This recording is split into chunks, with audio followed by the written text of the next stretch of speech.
Good evening, everybody, and welcome to FlavaHouse Network's Weekend Eats. I'm Casey, and we're having a wonderful Saturday reset today. If you took a look at those shorts I put out there, hey, it's about a house party inside your house with yourself, with somebody that you want to be with, or hey, with us. And I welcome you here. We are going to have the most delicious, buttery, glazed chicken shish kebabs. Oh, baby. They're going to be everything you thought it would be and more. And I got a side that's going to be a secret that you're going to love too. We're going to be doing our Mocktail Moment. Yeah, with our mixologist, he's doing all things good. And I'm going to be telling you about some kitchen rhythm dynamics. You're going to like this. Why do we go to the grocery store, buy all this food, get home, and then we don't cook? That's one thing. Then I'm going to be talking to you about our Sundown Coffee time. Well, we're going to be making some decisions about what we add in our coffee or we delete, maybe. Then we're going to be talking about whatever you want to talk about because that's what we do here. And of course, my Storytime home cooking dynamics where you get all up in my business. Anyhow, let's get started. I'm going to let you know what the ingredients are, and we're going to get this put together, and we're just going to have us a good time because, oh, baby, I need that reset. I don't know about you. First of all, wait a minute. Let me see what we got because they got this sitting here. This right here is our mocktail that's going with this delicious shish kebab. And mixologist, tell me what it's all about. This creamy, bright, delicious drink is called the Pineapple Coconut Lime Refresher. It takes pineapple juice, coconut water, freshly squeezed lime juice, some honey, and club soda for that nice light fizz. Oh, I'm feeling that. That right there will do everything to cleanse your palate, to refresh you, to take you into the spring. Yeah, so we all been waiting for this. We're waiting for some regular weather here so we can get out and breathe and enjoy. And so we're just going to bring it in the house today. Let me take these off. Let me put on the ones I can see, and then I'll see who's there in my family chat. Okay, so I have my loving husband. He'll be down in a moment. He's just getting his life. And I have my, Cosmic King is in here. Do I see him? I don't see a few people, but they'll be coming. And for all of you who are just tuning in, hey, welcome home, because that's where you be. Yeah. Speaking of my husband, he's down here now. Now, you'll never see his face, but boy, will you hear his mouth. That's for sure. In any case, let me tell y'all. You see all this here beautiful chicken breast. This is about 4 pounds of chicken breast. Now, you could do quite a few shish kebab with this. We're going to load ours up. We're going to do about 4. Anything that's left over, I'm going to freeze it and use it for another time, for sure. But trust me, it looks more difficult than what it is. And I see 7 lovely people in there. If you're going to like what's happening, hey, hit that like button. Subscribe. You don't ever want to miss this. And hey, my sister, how you doing? And hey there, Royal Gaming. Okay, and Force Power, how you been? I missed you, Benjamin. I missed you. How are you? That's my friend. Yes, it is. Anyhow, I have the chicken. I have some wonderful red bell pepper. I have white onion. I have portobello mushrooms in here. And this green stuff right here can be a green pepper for you. I don't really care for the flesh of a green pepper. So I always de-seed jalapenos when I'm doing mine. And I use the flesh of the jalapeno. It's not spicy. It just has a good flavor for me. Do you, boo? That's the good thing about a shish kebab. You can pretty much put anything on it that you like. Vegetables, anything that you want. So that's a good thing. So we have that. And then I'm going to make a nice little marinade. Now, usually people let things marinate forever. I've taught you guys, if you highly season your marinades, you don't have to let them sit unless you choose to. And I don't let it sit because then I can't show you what's going on because they'll take way too long. But we have some herbettes. I have a little mayo here, which I will be using in my marinade. And you're like, mayo? Hey, trust the process. Then I have my powdered rosemary. It doesn't ordinarily come this way, and you probably can find it at maybe at your local grocery store. I know they may have it on Amazon. My daughter ground this for me, and really all you need is a little NutriBullet or some type of little coffee grinder. You can grind it yourself, and it'll be cheaper. I have some black pepper. I have some smoked paprika. I have a little bit of salt because beautiful assistant has a salt fetish, and we always have to add it. I say this because she ain't here, right? Anyway, I have some garlic powder. I have some onion powder. And I have some liquid smoke because I wanted to have that smoky flavor. Now, if you're lucky enough to get your grill master or you're the grill master to go out there and grill for you, then you can do that and get the smoky flavor. But we're not going to bother him because he's worked hard this week. So I'm going to do what I do in here, and this way you can do it all year long. And then we have our Casey's Blessing, which is in my Make It Rain bottle. However, like I've been telling everybody, it's coming. Well, guess what? I am going to have 50 bottles, my first little shipment, let people try it. Unfortunately, it's for Maryland residents only. I'm going to let you know when you can order. It'll be sometime next week, and you better get it while it's hot, because when it's gone, it's gone. And trust me, you want to be blessed. Your food. Blessed and highly flavored with Casey's Blessing. So until then, you can use whatever all-purpose seasoning you like. And if you're salt sensitive or sugar sensitive, read Butterfly in the Sky. That's what you do. So that's pretty much what I have, with the exception of a little oil and, of course, some cooking spray, because that's what I do to make sure that my pans don't stick. So now I'm going to get over here. Let me move this over. I'm going to get a little bowl, and I'm going to make a little marinade. I'm going to get a freezer bag, and I'm going to put it in, and we're going to give our chicken a little spa date for a minute. And that is how you're going to make sure that the flavors get in that you want to get in. Once I do that, I'm going to do something a little bit unorthodox, which people are going to be like, oh, what is she doing? You know, I can't never just leave things the way they are.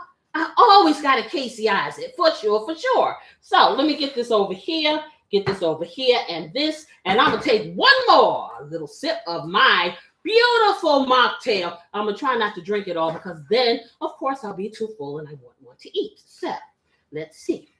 But it's so refreshing. It really is. You outdid yourself with this one, mixologist. This is really delicious. It is. Okay, so, and see, husband says so. So, when husband speaks, people listen. Okay. Anyhow, let me get a freezer bag and get this stuff in here. So I hope everybody has had a pretty good week. I know for me, this reset is very important on a Saturday because, honey, sister work hard all week long. And I need to bring it down a level. I need to feel and eat things that I've cooked, you know, and hey, that's just the way that goes. Let me get over here and get this nice little freezer bag. And this is what I normally do when I am seasoning stuff, because it keeps my hands clean. Plus, I need to get my gloves. Anybody here? Oh, where have my little gloves gone? And I see them. Okay, let me go get them. All right. All right, because I am going to use some gloves to pick this up and put it in there. That way, I don't have to do a whole lot of hand washing and wasting my time. Okay, because, yeah, my time is valuable. I don't know about y'all. So, anywho, let me get this in. So tell me, I decided, my husband and I were talking, and of course we were traveling down memory lane, you know, and then we got into music and all the kind of stuff like that. So he is a big connoisseur of more back in the day dance music than I am. Okay, so you know, it's like I have to reference him when I ask this. I am straight up ballad. I love songs. I like some up-tempo songs, but you know, like the dance in the club type thing. Nah, it's very, you know, that's not really me. My husband, on the other hand, called himself being a DJ of sorts back in the day. So see, he knows all about this stuff. So anyway, so I was trying to decide what would be a good song for my first short. And he suggested something called Apache. I'm like, what the heck is that? You know, you know a song, but you don't know the name of the song. And that is usually rare for me because I know the name and the lyrics pretty much to everything. Well, didn't realize this was I think probably the second cut, or was it on the back of maybe Rappers Delight? I'm not sure. It may have been there. They had giant 45s. They call them giant 45s, but they were the size of albums. And they called them a giant 45 because it had one song on it. That was it. So it was big, and it just kind of long. It just played and played and played. But anyway, DJ version. Right, DJ version. So I don't know when the song came out or whatever, but I do remember the hook. So I said, play this song. You know, I told that girl that we know that I can't say her name on here. I said, could you play that song for me, right? And so when she started playing, I was like, I remember that. I actually was in a club when that came. Yeah, I was in a club when that came out. And I remember this. I said, that would be so good for this, you know, so that's why I did it. But I thought it was a really, really good pick. And the same thing with I mean, you don't remember, well, at least I don't, you know, all of the songs that I know. And then when you hear it, it just kind of triggers you, you know. And it really is good to trigger you on like a night like tonight. We don't have anywhere to go. And you can kind of do what you want, eat what you want, and just kind of relax. So I'm going to let you guys see.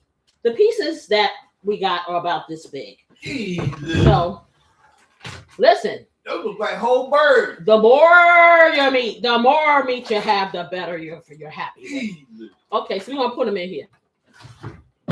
And I'm going to get them in here. I'm going to put about half of these in here because I probably think, do we have our skewers? Okay. Because it depends on how big the skewers are. Because I have to put other stuff on the skewers too. So if I was doing like, sometimes I'll do just shish kebabs with the meat. But I'm doing both. So I got to make room for you're getting my thing. She's shake, rattling, rolling my thing. My hands are full of chicken. Yes, they are. Okay, so I'll put it down for you. What I'm going to do is I'm going to put all this chicken in here because if I marinate it all, then I will cook it. We always going to make something. That's for sure. So let me get this in here. Just like that. So we got all of it in here. And guess what I'm going to do? I need another bag because I want to put my veggies in there because you think I'm going to leave them out? Oh, no. That doesn't work. Everybody gets their little kiss. I'm just going to be very, very gentle with them because guess what? They can't stand the pressure. So, I'll take that. Okay, you take that. I'm going to take these gloves off here so we don't get any cross-contamination. And there you go. Let me get this. I'm going to get my veggies in, and then I need my little bowl with the top so I can make a marinade. Okay. And we get these vegetables taken care of. Okay. So let me just get this in here. And you know what I'm going to do? Everything that I don't get on the shish kebab, I'm going to still roast these vegetables because they'd be very good. My husband likes roasted vegetables. Oh, love it. You know, so. And so do I do too, especially when they're flavored well. So we're going to put everything in here. Let me get this up because that dropped on the floor. And tidy up a bit. Okay. So we got our veggies in the bag. We got our chicken in the bag. Now we're going to do a couple of different things. The mayo that I'm going to be using for the marinade here is not going to be on this because I don't want it to be too messy. So I'm going to get a little bit of olive oil, if you can get me that, beautiful assistant. Yep. And I'm just going to season up these veggies. But I need to make the marinade is important for this here. So let me get that. I'm going to need a little spoon. Let's see. Like a regular spoon? No, I'm going to use this one. I'm going to use one of these. So I'm going to use a regular tablespoon. That's what I'm going to use. I'm not going to get fancy and get fancy things, whatever. I'm going to use this thing, these things here. Simple, easy, to the point. I just need the bowl. That's what I can. Yeah, that's on the other side. So once I do that, so you're going to do about 3 tablespoons. And we're talking your regular eating utensil tablespoon, or you can measure if you like. Okay, but you don't have to, you know, so hey, you do what you do. Let me move this over here because it's sitting on top of my mouse. All right, so let's get this. This is great. So I love these little bowls because you can make your marinade ahead of time and keep it cool because it has the top and it's made out of stainless steel. So let me move this over. I'm going to do 3 of these. Nice heaping tablespoons. See, that's pretty big. I'll get 3 of these. Just like that. And just like that. All right. Let me close this up. And it's, like I said, it's not hard. This is easy. This is so easy. And the thing about it is you can choose to put as much or as little or the type of seasons that you want to put on it. You do not have to do everything you see me do. I'm giving you a foundation for you to build on the things that you like.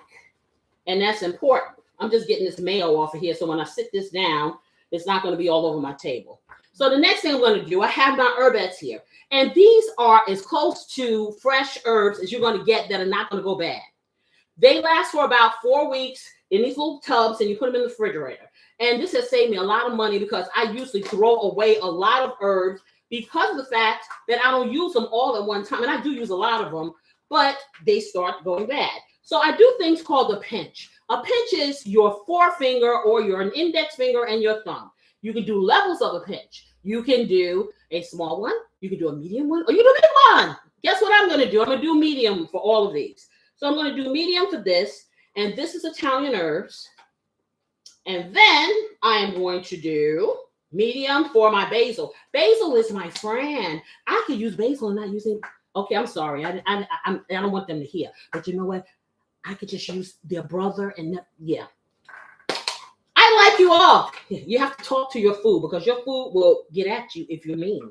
So I'm going to do basil. And I'm going to do a little bit of parsley because this parsley actually has a nice flavor. It's not just a garnish. So let's put a little bit in there. So that's going to go in there. And so I'm going to stack them back together. And then I'm going to take my rosemary. I'm going to do a half a teaspoon of the dried rosemary. Now I got to be very intentional because this bottle came prepared for it to be dry, you know, in the dry form. So it's pretty big holes. So I have to be careful when I sprinkle. So let me see. Let me just sprinkle. So remember, this is a half a teaspoonful. And I'm going to hold my breath because if I don't, guess what? All of these little spices will make me sneeze. So I'm going to do the same thing with my garlic powder. Half a teaspoonful. Keep that in your memory banks. And the same thing with my onion powder. All I need now is my fresh garlic, which is minced.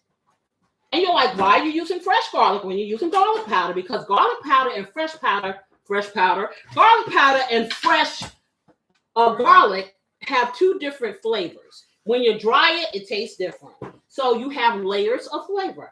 So I'm going to put a teaspoonful of minced garlic in this. There you go, just like that. And then I'm going to get my liquid smoke. So depending on how much smoke you want is going to be how many little drops. I'm going to put 5 drops in here because I wanted to have a nice kind of smoky flavor. You can put less. So that's 1. Okay, I'm not putting nothing in here because it ain't open. Oh, I'm sorry. I thought I opened it. Is that? It looked like it was almost open. It was halfway there. How about that? So I'm gonna put my drops in. So and you got to be careful because it comes out really quick. Okay, so you got it in here. Now I'm gonna get my pepper. And you know what I haven't put in there yet, right? Y'all think I forgot. I never forget the Casey's blessing. But you know, Casey's blessing has to have a time of his own. So I'm going to put 1/8 teaspoonful of black pepper in here. And then I'm going to put a pinch of salt whenever I can get it back from the beautiful assistant because she took it off the table. Okay, so we're going to do a pinch. Just like that. So even less than 1/8, just a little sprinkle. And I'm going to take my smoky paprika. Mind you, smoky paprika, it has a flavor. And that's also going to give it a nice little brown char like we would do it outside. So we have that. And now for the big reveal. I'm going to make it rain with some Casey's blessings. So I don't measure this. I can put as much as I want. But I'll tell you probably about 2.5 tablespoons today. Okay. Just to give you a gauge for your all-purpose seasoning. Now, bless you.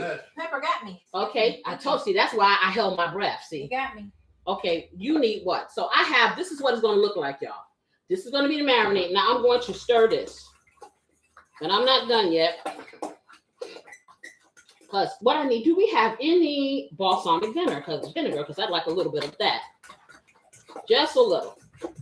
You can do that, or you can use a little lime juice, or you can use a little lemon, or you don't have to use it at all. Okay, and I have one more thing that I'm going to do. If I can find it, I need a little sweetener, my Splenda. That's what I was just looking for too. It was over. Okay, got balsamic. It was over here. I don't know where it is now. I'll get you some, no worries. Okay, so I'm going to put a little sweetener in here to kind of balance off the tangy. Here you go. All right, so I'm going to put just a squirt, not a lot, just a little squirt, a little drizzle of the balsamic. So probably about an 1/8 teaspoonful, just like that. That's going to give it a good flavor. Like I said, you can use a lemon or lime. And then I'm going to put 2 squirts of Splenda. You can put a 1/2 teaspoonful of regular sugar if that's what you like to do. Because it really works. It balances it off. So now I'll just mix it all up. Just like that. Okay. And then I'm going to get my spatula, my little rubber spatula, so I can make sure I get everything out of here. And put it on the chicken. Okay. All right. The spatula will get everything from around the corners, just like that. And then I won't be wasting anything because I didn't make a whole lot of it. I don't need to. So let's get this on here.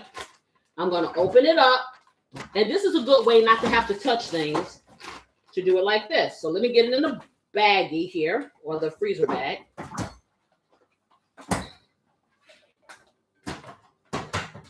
Okay.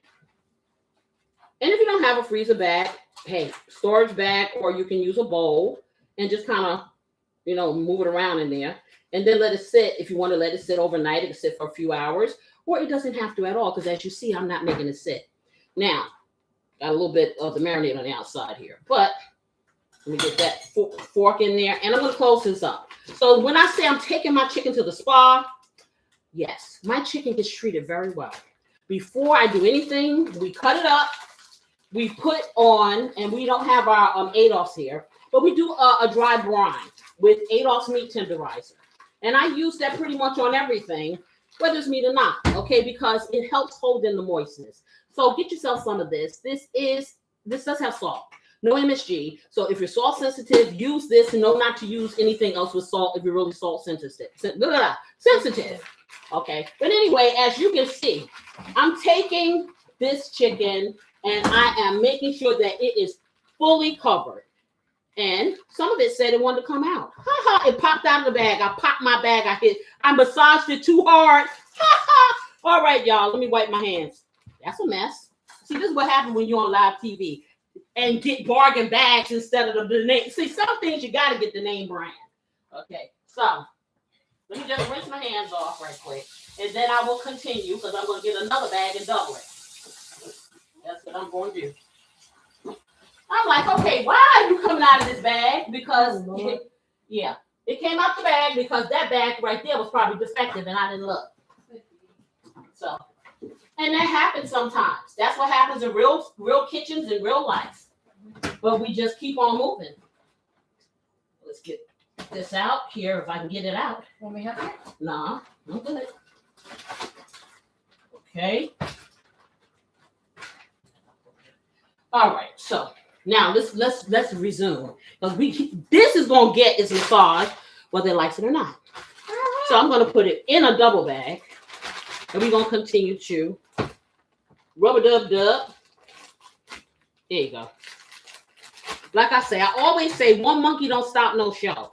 And one bag don't stop me from doing what I need to do to this chicken. So you need to know.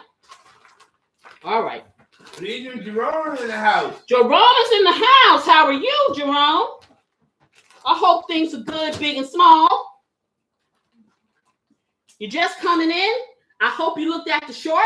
For you people that are just coming in, we are making the most delicious, buttery, it's going to be buttery glazed chicken shish kebabs. Yes. And I got a special side, and I'm keeping it as a secret. So if you stick around, you get to see. If not, have to watch the rewatch.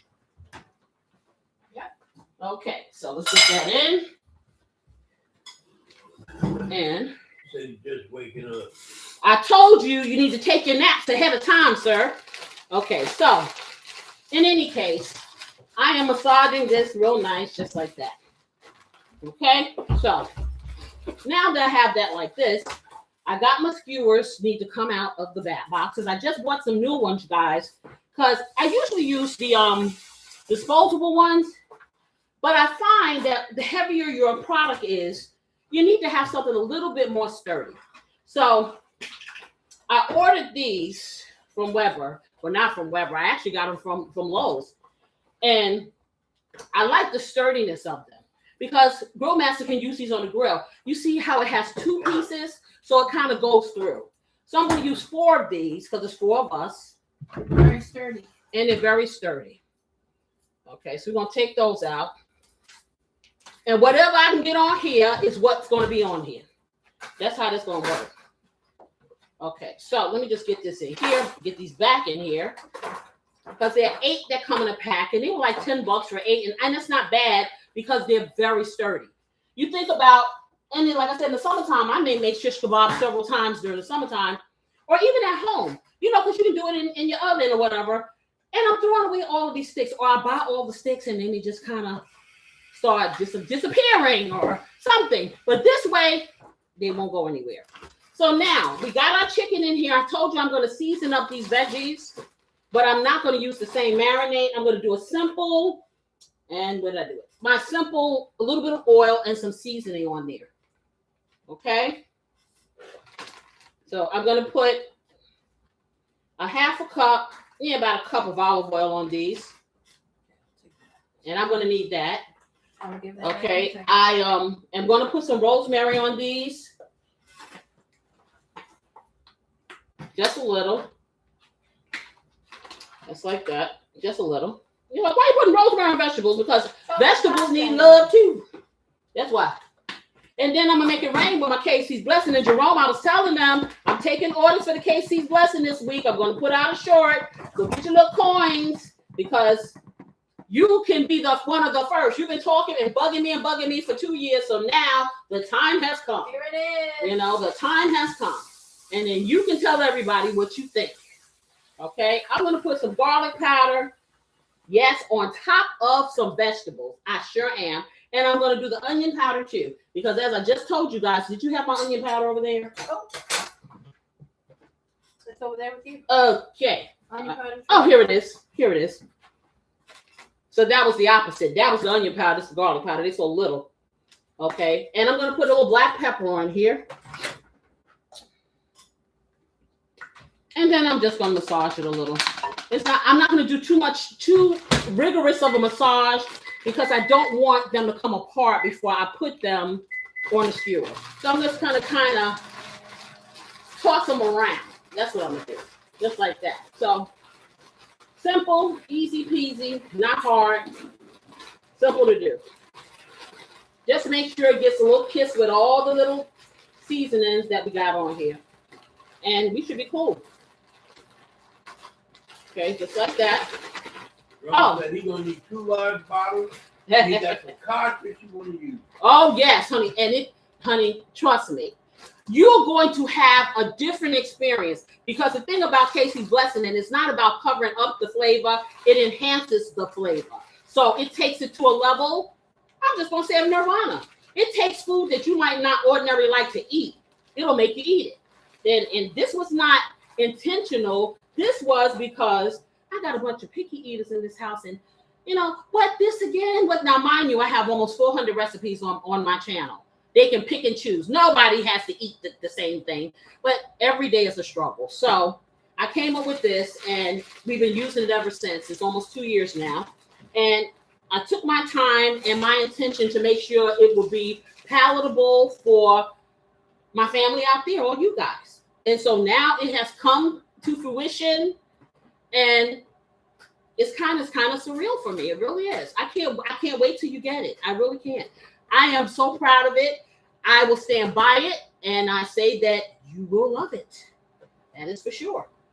So I got this and this. So now we got these things. So what normally people do is they take your meat and they take your vegetables and they thread them onto these.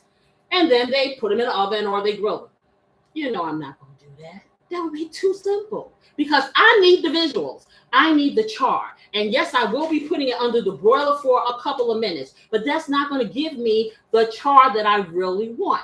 So this is a part of it you can omit. You can put this in the oven, stick it in there. So you do your oven about 400. You'll cook this probably about 20 minutes until you have your chicken internal temperature. And beautiful assistant, that'd be what, about what? For chicken? 165. Once the chicken is done, then you have shish kebab, but you won't have KC style. Okay, so can I get the big roaster? Yep. And one of the little roasters, because what I'm going to do now is something, like I said, a little unorthodox, but you know, I do this. When do y'all know me to do anything regular? Okay, let's get real. You know, I'm just not. Like you come for the meringue. Yeah, I'm just not regular. So, Jerome, you probably missed the mocktail. This is a treat right here. Oh, it's so good. That's really good. And for anyone coming in, we always have a mocktail that goes with our pairs with our meal. Every time, all the time. You know, so that's not something that's new to us. We do it. But like I said, I was talking about my husband and his DJ days. As a matter of fact, did we get rid of those turntables finally? They gone. They gone. But we got a lot of LPs. So yes, we do. We have original LPs. We really do. I need this and I need a smaller one. Yep, I'm getting that. Okay, so I got a foil pan big enough to put the shish kebab in. I'm gonna sit that over here. And then I need a small one because I need to be able to put this chicken in it when I finish. So let me get that over here. Here you go. Okay, thank you much. So, and then whatever left over, the grill master gets to use because he will be grilling. He needs to know this. I can't wait. Okay. That's that season. I Almost can't that wait. time. Almost that time. Yeah. So we're gonna bring this over here. I'm gonna bring this over here. We'll put this here. So what I'm gonna do now, which is not orthodox, I am going to sear some of this chicken before I get it in the oven. Yeah, I'm gonna do that. I sure am. Trust the process. Okay, so let's get this on. I'm gonna slowly heat up my cast iron skillet. I will probably put it on about a 2. Let me spray it, and I'm gonna get a little bit of oil in there. And I guess I'm gonna get my other cooking spray because this cooking spray is way, way too expensive. I got it. Okay. Let me move this over, and that'll be that. But yeah, we got all kinds of music up in here. Well, honey, you know what? What? Being that you mentioned the turntables, they always come back. Now they're starting to resell vinyl records again. Yeah, and that's why they get rid of mine because I'm telling you, I don't know about you guys. My father used to buy music religiously. Okay, all kinds from jazz all the way to whatever. And so he gave me all of these albums and little 45s, if you know what that is. And I kept them. They're under my stairs and they're preserved. And I have original album covers and original records and they're not scratched. Yeah, I just need something to play it on. So I may just get that. Yeah. I may just, because they're coming back. They're coming back. Okay, so I'm going to put 2 tablespoonfuls of canola oil in here. Because I'm not trying to fry it. I just want to sear it. So I'm going to let that heat up. Just like that. Now you're saying, why are you cooking this ahead of time? Well, chicken breasts don't take that long. So what this is going to do is, this is going to give me the color I want. When I stick it in the oven, it's going to give me the doneness I want. And this will make it quicker. It seems like it's more steps. It may be more steps, but you get the quality of what you want. You're going to get the flavor of what you want. But it doesn't take that long in the oven. So the 20 minutes will probably take about 12. You feel me? You don't want to overcook your chicken breast. If you're using chicken thighs, you can cook them a little more.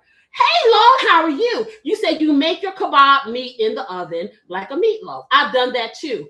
Then you shave it so you make it almost like how they do gyro meat, for gyro. Well, we call them gyros.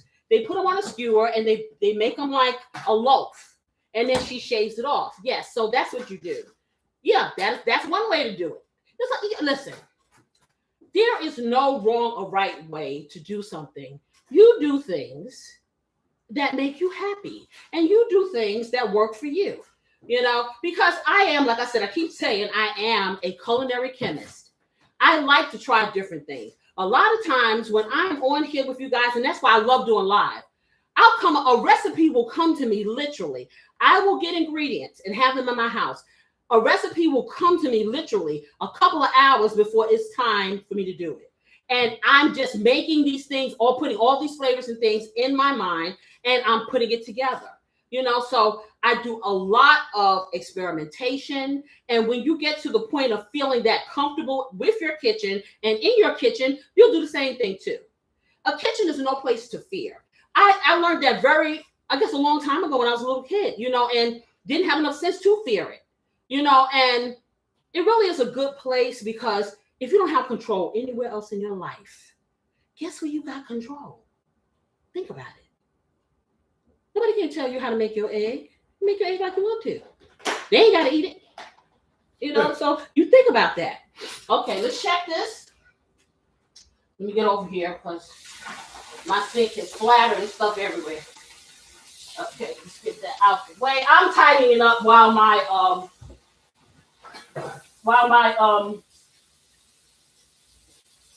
hand is heating up. So y'all know I can't stand. And this is a good lesson too. I know people don't like to clean up, but I'm gonna tell you like this: if you clean up behind yourself as you're cooking, guess what you have left to do when you're finished? So you think about that too. All of these little things like this, all these little tips are very important. And sometimes it's overwhelming for people and they just don't know where to start. But you know where you start? At the beginning. So I'm gonna get this pot cleaned out because I need this pot for my special side. And I'll have that sitting over here. I have my skillet slowly heating up. I was about to say that too. Yeah, I have it slowly heating up. Yeah. I didn't turn it on high. You notice no smoking. So I can do other things because I have to multitask, honey. You know that. I got to do 15 things at one time. That's how you roll. Okay, so let me get this over here. My pot is over here, nice and ready for me. Let me get this all cleaned up.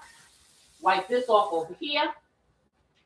I'll set that back up. And now I can breathe again.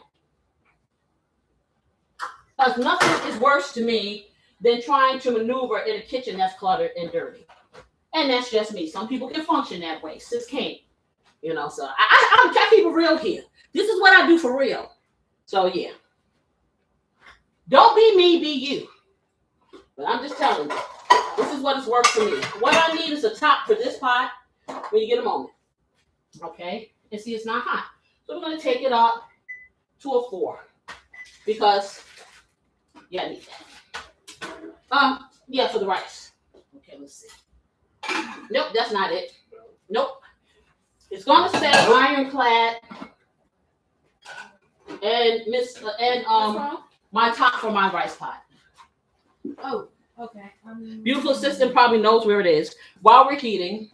So anyway, so we were talking about the old music and stuff like that because I decided like this, it gets fun sometimes when we're just like alone and we're talking about back in the day and stuff and about I'm not gonna tell y'all the story of the first time we went to the club. I ain't gonna tell y'all that. Okay. Am I gonna tell them that? No. He don't want me to tell y'all. Well, I would just tell you like this. He got the surprise of life. That's what I'll say. Anywho. Yes.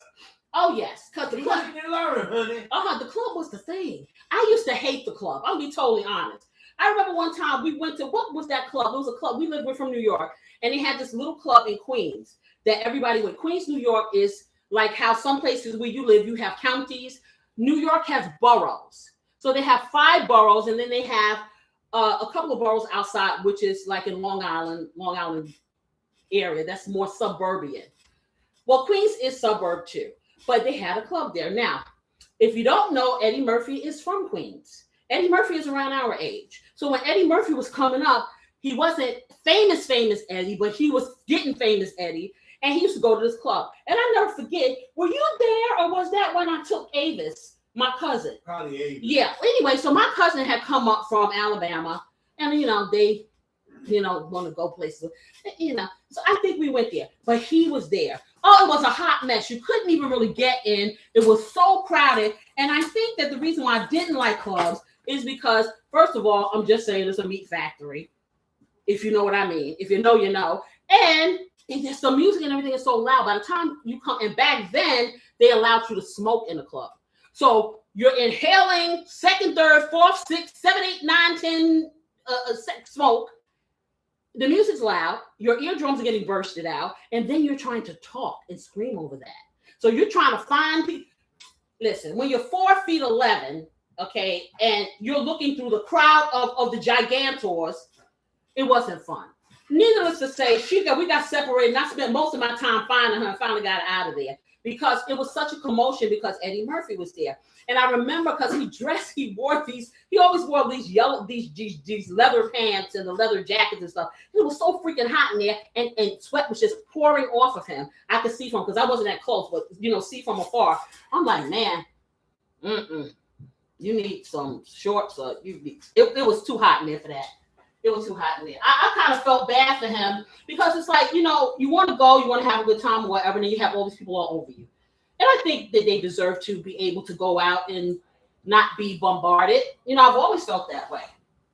But that was just one of my little memories. That's why I say we're not really starstruck because a lot of the stars, either we grew up with them, we've been around them, they're from the neighborhood, and when they're deep for us, for some of us it is, but it really, like for my husband and because of where we lived, and then when we grew up and we moved, we moved to the city, then you're going to see stars everywhere, walking up and down the street, looking just like you and me, which they do.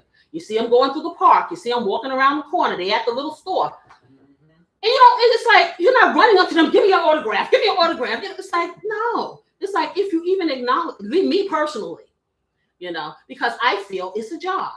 It's a job just like, you go and you work at your restaurant, or you go and you work in your office. It's a job, and nobody's attacking you when you do it. That's just me. Okay, so it's getting a little hot. I need a little bit hotter because I'm doing a sear. I'm not trying to cook. So let me just see. I'm gonna jump over here. It's not even making any noise. Okay, a little. I'm gonna take it up to 7 because, like I said, once this pan gets hot, it's gonna be so hot until it's gonna be hot. So let me get some gloves because I have this mayo on here and I'm gonna have to touch it. So I'm gonna get one glove. And that way. And you're like, the reason why I put mayo on, you have to understand, mayonnaise is a great moisturizer. People put it on their face. What? Yes, they do, because of the oils. People make masks and things and they put it on their face. They put it in their hair. Right, beautiful assistant? Yeah. Yeah. I put it in my hair. I don't know my face. Okay, they put it on their face. So let me turn this down because see, just like that, it got hot. Let me turn this on. Okay, so I'm going to move it off a little because it's getting a little too hot and I need to get this meat out. So it stands to reason that if you can moisturize your skin, it can moisturize your meat. And you don't taste mayo. You really don't. So I suggest giving it a try. See if you like it. So now I'm taking these little pieces. Okay, I'm going to take it back up because I'm going to crowd this pan a little. Because I want these to sear. Like I said, this is optional. If you don't want to do this, you don't have to. Be like Lone and just stick it in the oven and call it a day. But I say give it a try because I think you'll like it. And that'll be that. Nothing ventured, nothing gained. So let me take it down again because it's getting hot. And so, yeah. We get these in here. I'm not going to put too many. So I'm going to take this. It's not going to be a flash. Oh, Mom said they had egg shampoo when they were kids. Yeah. I've heard of that too. Yeah. I don't think it's Yeah, I remember people put eggs in there. protein. Yeah. A lot of protein. Exactly. So, yeah. products that are derived from food Very based simple ingredients. and things that are food. Yeah, food based. Like I know for me personally, I use avocado in my hair. I've read that okra is okay in your hair for like Okra? natural reasons. Yeah, the slip that you get from the whatever that The yeah. the slime that is of the okra. Well, it need to be good for something because I'm not a big okra fan, I ain't but gonna eat it, but I'll eat it. I'll eat it if it's fried, but I'm not a big. You know what? And I'm gonna move this blog because look, y'all, this is a This mess. is just a side note, very left field. This has nothing to do with anything particular. But those who have the type of hair that absorbs nutrients very easily, those kind of things are good for you because it goes into the shafts of your hair very easily. And so, like, you get the most benefit from it, even if you don't eat it, it goes directly into the shaft of your hair. So that's nice. So you're talking about people who have what do you call it? Comedogenic. What do you call it? When your hair doesn't absorb. I think it's comedogenic. Yeah. Yeah. So people who tend to have hair Okay, let me that's take very this up. absorptive, like a spongy kind of hair, they benefit from all the nutrients you get. Where? Oh, you have to see. Yeah, because like, okay, I noticed, and especially when your hair starts to gray, for me, that hair is not as absorbable than the hair that's not. Once it loses the pigmentation, you know. Really. And for me, my hair is whatever she's talking about. Hard. When I put like stuff on, when I wet my hair, it sits. The liquid sits on top. I have to really work it in. I have to use products that will absorb. Okay, otherwise it just sits there. Where most people, when they saturate their hair, is saturated. My hair is dry before the saturation is non-comedogenic. Okay. So our hair is resistant to absorbing. Yeah. And then there's people who are like somewhere in the middle.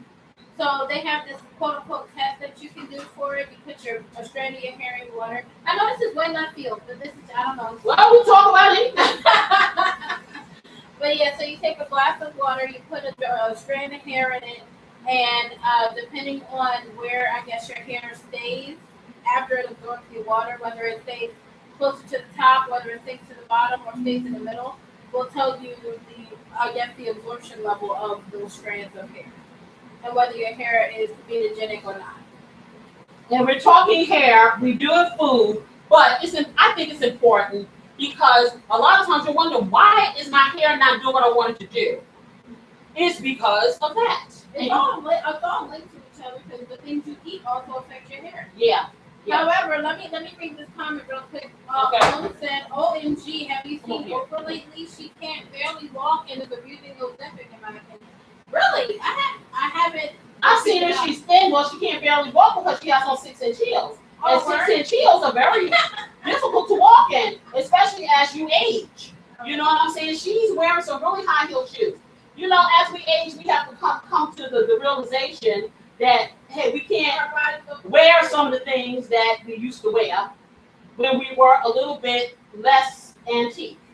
Okay, because I got a whole closet full of 6-inch heels that are sitting there looking beautiful that I'll be putting my sneakers on. Okay, so I'm just, and that's my analogy. I don't think that she can't walk. I think if she put on some Skechers, she'll walk just fine. You know, for real. But she has lost weight. She's lost a lot of weight. I think she is. I can't quote it because I don't live with this lady. I'm only going on what has been said. That she's using the GLP drugs. Yeah, and I don't know which one because they have several. And if you don't know what a GLP drug, those are drugs that people who are diabetic use to stabilize their blood sugar.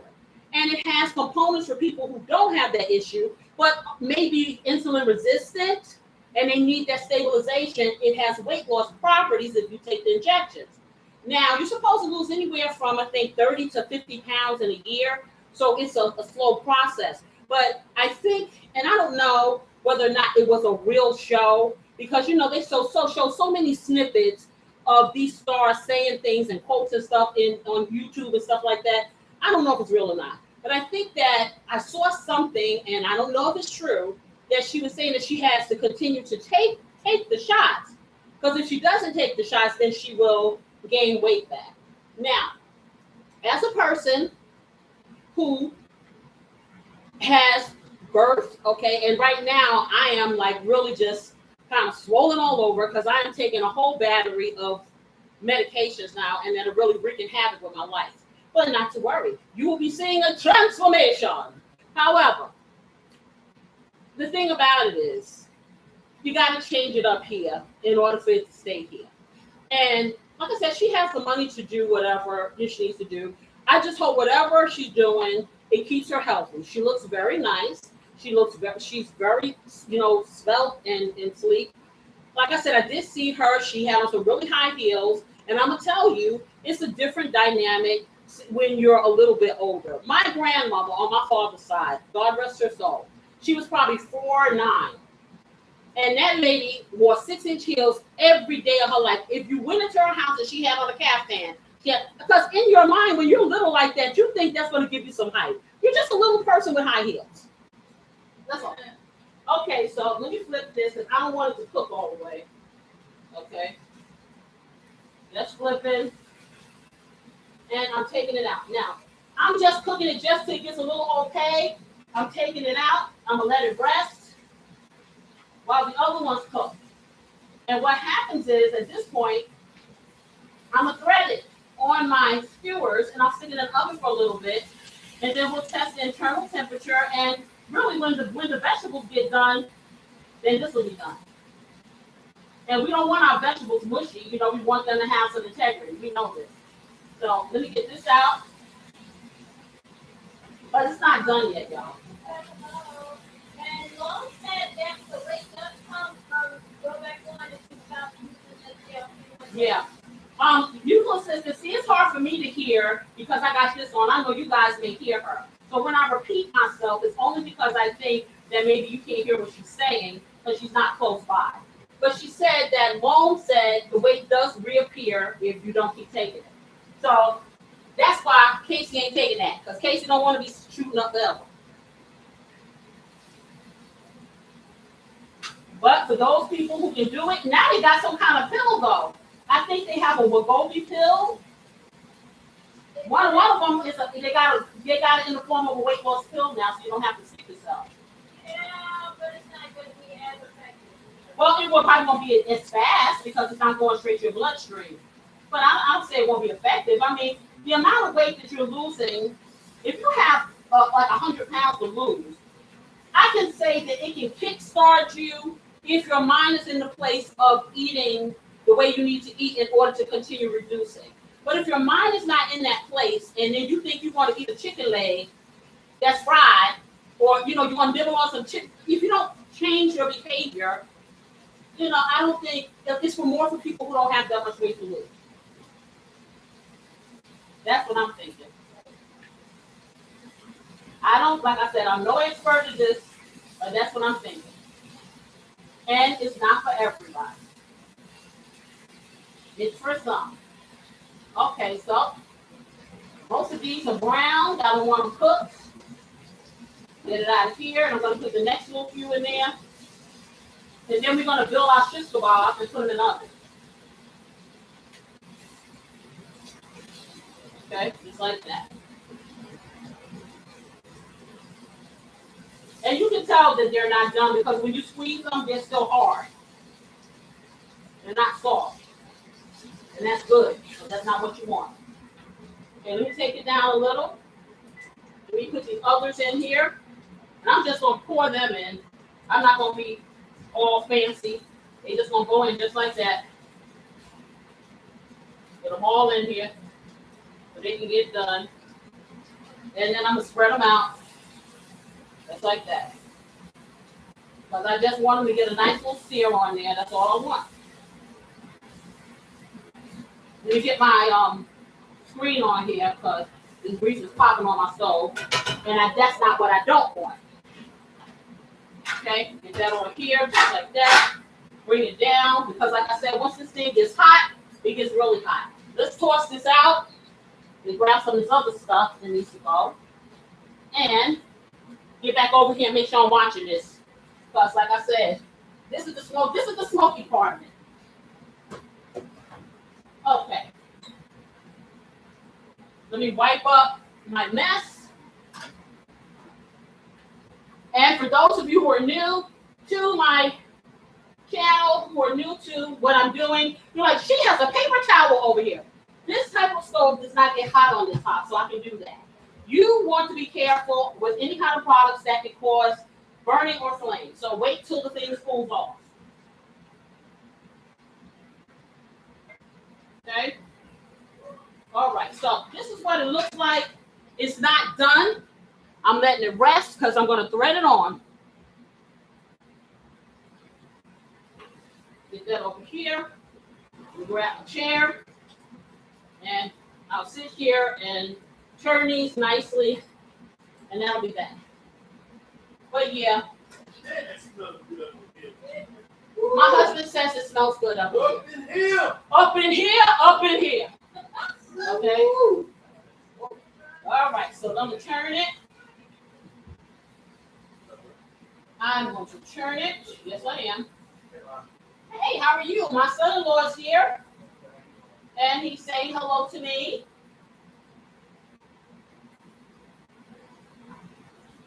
And I'm going to flip this. Just like that. I took it down some because it was like cooking really fast. And I don't want to get it too smoky in here. Because this pan gets really hot once you do the first. Like I said, as you do the batches, it just gets hotter. It just because it's iron. What can you say? Okay, so let's move that around, just like that. And I'm gonna take it back up to 7 because I need it to brown. I don't want it to see the slower it cooks, the more cooked it'll become. I don't want it to cook. I want it to have a certain look. So when I hit it underneath the broiler and get that last little char, it'll do that thing. It'll have that flavor and it will ignite the liquid smoke and kind of give you the semblance of what my grill master can do out there without him having to go. Can't touch this. No, now he's talking about the MC Hammer and can't touch this. Okay, I ain't gonna tell y'all he ain't gonna dance for us as long. Oh no. Okay, he ain't gonna do that. Let's see. So, what are you guys' favorite? I don't know if you've ever been to house parties as when you were growing up or back in the days, but see, we used to have them all the time, not just as I was a teenager or something like that. I'm talking about my parents had them. You know, they'd have friends over on the weekend or whatever. It wasn't like a big giant to do. But you got 2 or 3, 4 people come over. People just pop in. You're cooking. You're playing music. You're dancing. You're singing. You're doing all kinds of things just to blow that smoke off from the week. And that's what I want this to be for you guys. You come in here. You blow it off. Hey, you in your kitchen somewhere. You want to turn some music on and do your thing. One day I'll get the rights and I can turn some music on here, but until then you'll have to deal with me. Yes, you will. But you can turn it off. So tell me, what is a good dance song that you guys like to hear or used to like to hear back in the day? I'll wait for some answers, and it can be anything, any genre, anything. It doesn't have to be R&B, because see, I come from a time where we listen to all kinds of music. Let me know. Tell me something good. Yeah. Tell me. Yeah, tell him. I'm flipping it. I ain't saying that no more because see, the last time I tried to do Diva, I ended up doing Michael Jackson. So I'm not gonna put myself. I ain't putting myself in that situation. Never, ever. Okay. Ooh, I got a good story for you guys. Speaking of Michael Jackson, okay, I loved the Jackson 5 from a child. I never had the opportunity to go to Madison Square Garden, which is where we go to concerts, to see him. So I was going to school in Alabama, Birmingham, Alabama. I went to school there for 11th and 12th grade. And they have a place there, an auditorium, it's called the Boutwell Auditorium, where they would have, singers and stuff come in and perform. I don't know how I got in this thing. I don't know if I bought tickets or somebody gave it to me. I don't remember. But I got into this in the concert, and it was Sister Sledge and Michael Jackson. It was Sister Sledge and the Jacksons. And that was the year that he made Rock With You. Oh my gosh. So of course Sister Sledge came on. They're like, we are family. And they were great. Then Michael came on. And he started singing Rock With You. the way that this auditorium was made, it was like the stage was here, and if you could be this close. But 3 rows back, some young woman got her friends to pick her up and throw her on the stage where she was able to attach herself to Michael. Well, when I tell you a showmanship, most people probably would have been screaming, trying to beat her off, or whatever the case may be. Okay, now I can turn this off. Michael Jackson kept right on singing Rock With You as the bodyguards systematically beat her off of him, and he continued to dance and sing. I've never seen anything like it. When I tell you the show must go on, that was in his blood. Because that young woman, literally, she was all, I will never forget that. She must have been a little teenager, and they had to pull her. She was on the bottom of his legs, holding on, and he's just, I want to rock with you all night. And he's dancing, and they beat her off. I'm like, wow. I'm like, wow. But, it's not funny. It's sad that people have those obsessions with these stars like this, and they can't even do a concert. So I'm like, wow. And like I said, that was so many years ago, because I graduated high school at 17 in 1980. I think I was in the 11th grade. I was probably about 15 years old. 15 or 16. And I still remember that like it was yesterday. And I guess that's why I have the viewpoint I have about celebrities being able to do themselves when they aren't trying to, just living their life. Because I thought, I can imagine how terrified he must have been, even though he didn't show. You know what I'm saying? Because you don't know what that person's motivation was. She loved him so much that she wanted to touch him and to be around him. But he didn't know that. She could have had something to hurt him. Yeah. But he was so gracious. He was so nice. And you can see him saying to the bodyguards, just be gentle. Be gentle. He cooked her sheep, man. When I tell you that woman was, I don't even know, like I said, if they had cameras like they got, like phone cameras now, that would be on the internet forever. She'd be looking at that. She better be glad that they had rotary phones and they didn't have any way to record that behavior. Because I'm here to tell you, I wouldn't want to have that lurking around 20, 30, 40 years later. And she's a totally that's star praise to me. If you're gonna have your friends catapult you up onto someone, that is star praise. That's crazy. Well, these are kids. Some kids don't always think things through. Okay, and they were kids. They were not adults. They were children. So. That's fair. Okay. Yeah. So. I wasn't that kind of kid. See, I lived in caution. The caution was my daddy. Okay, that was the caution.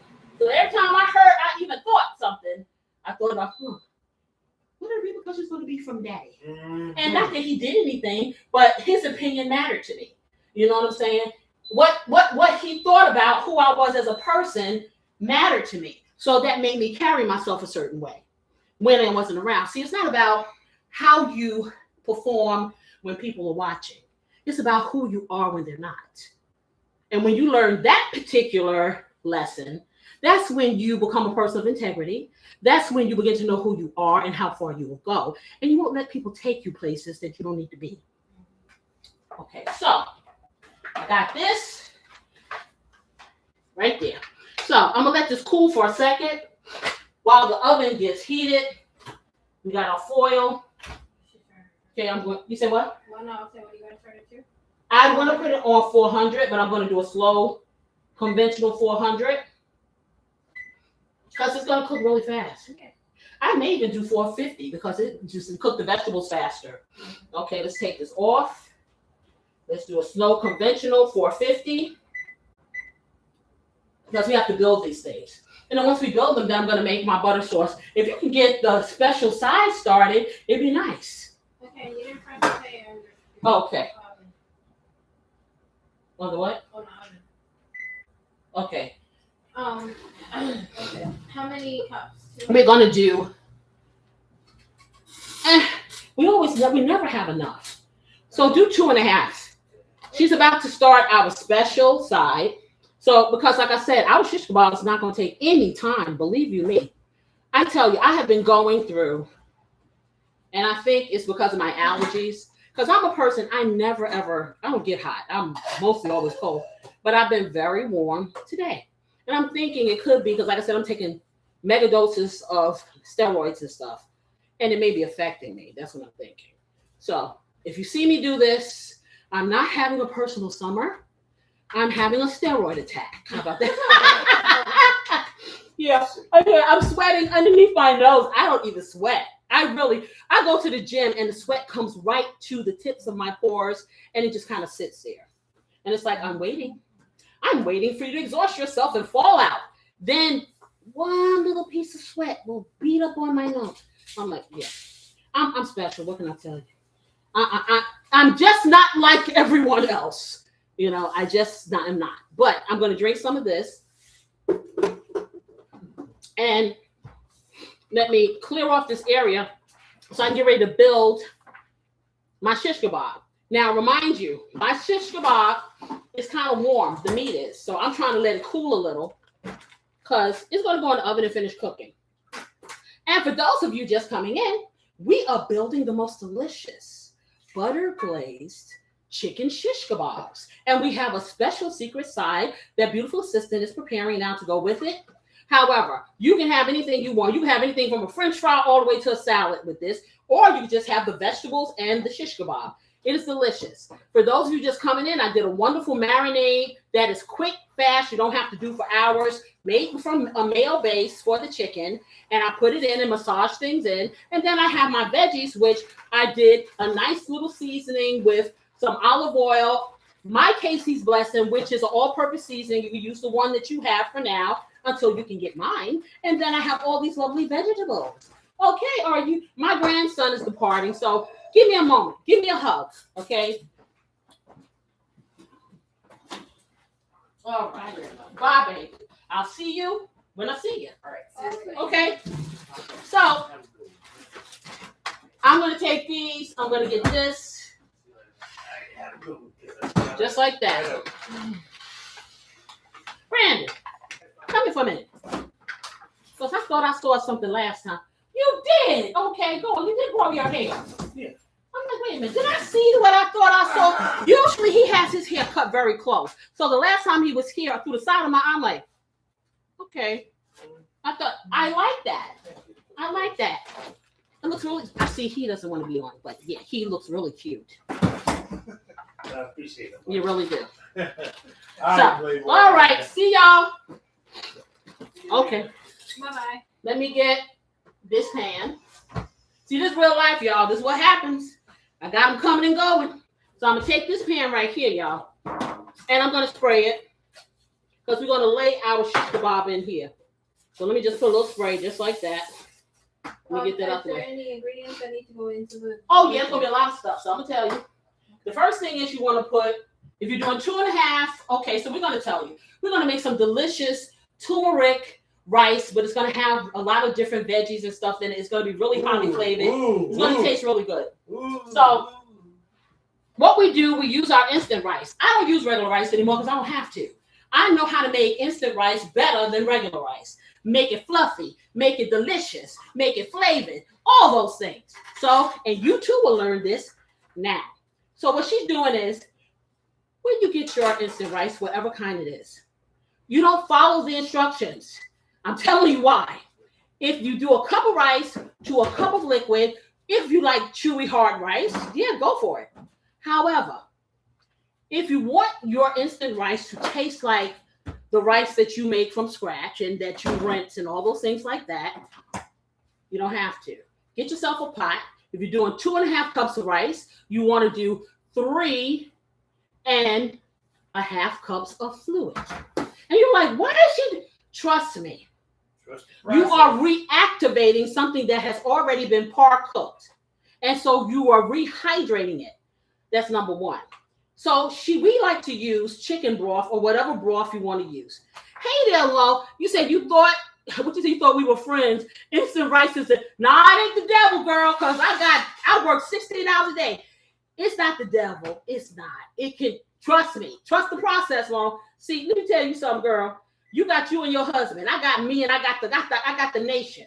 So I have to teach my people here how to still cook and get the things you want. I do regular rice too when I have the time, but I like to have options. I think a lot of times people don't cook because they don't feel they have the options. So that's what this show is about. You know that, but child, I cook things from scratch just like everybody else when I have the time. But I'm a busy 36-year-old. You know this, Lone. Let me try to blow my spot. Okay. Okay, so what we're going to do, she has her 3.5 cups of liquid. She is going to put a 1.5 teaspoons of minced garlic. She is going to put some turmeric in there. She is going to put a 1/2 teaspoonful of turmeric in there, maybe a whole teaspoonful, because turmeric is a great anti-inflammatory, which is why I'm doing it. She's going to put a 1/2 teaspoonful of the rosemary. We're going to do garlic powder, onion powder, Casey's blessing, some pepper, a little dash of salt, and she's going to put Italian seasonings and the chopped basil. Okay. And she's going to season her water, her liquid. That's the key. Season the liquid. When the liquid comes to boil, then she will take her rice and put it in. Now, normally they tell you once it comes to boil, you sit aside and let it absorb. Now, put it in. Once it comes to a boil, you let it come to a second boil, stir it in, and you reduce it, and you put it on the lowest heat, and you let it simmer. And all of those flavors absorb into the instant rice, and the rice fluffs up.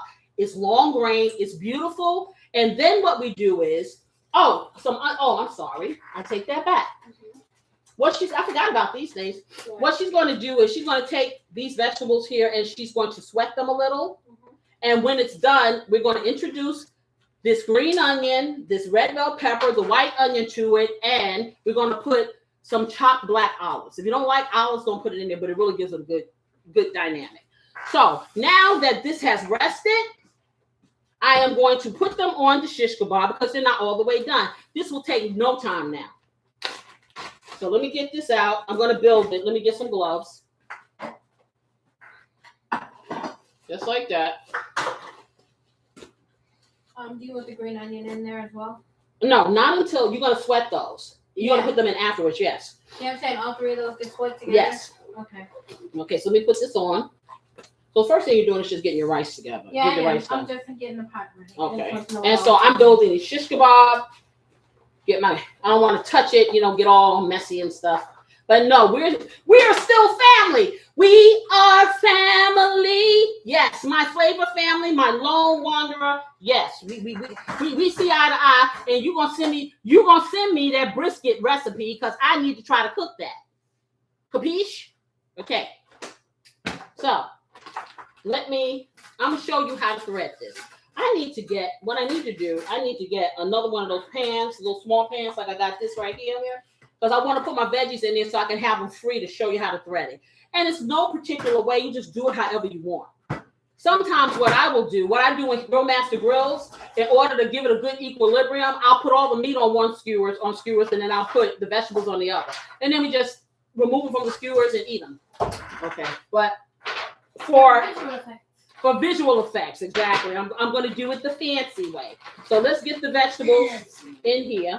The fancy smancy way. Okay, so let's get that in here. Okay, so the vegetables are all out. Oh, I could just take these and just roast them. Oh, it would be so nice. So what you're going to do is, did I give you enough? You gave more than enough actually. Okay. So what I'm going to do, I'm going to take a little bit of cooking spray and put it on here. That way it'll slide right off. And where did I put the cooking? It's over there. Okay, so I'll get a little bit and put it on my glove. I'm not going to spray it out in the air because I don't want grease everywhere.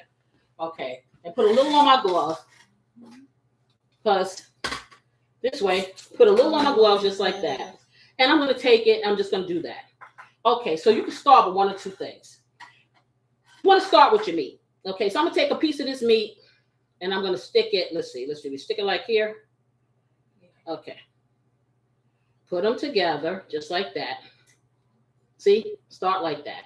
Okay, so you can take your meat. You can do a couple pieces of meat if you want to put some vegetables in between. I'm going to take a piece of the red onion, stick it in the middle.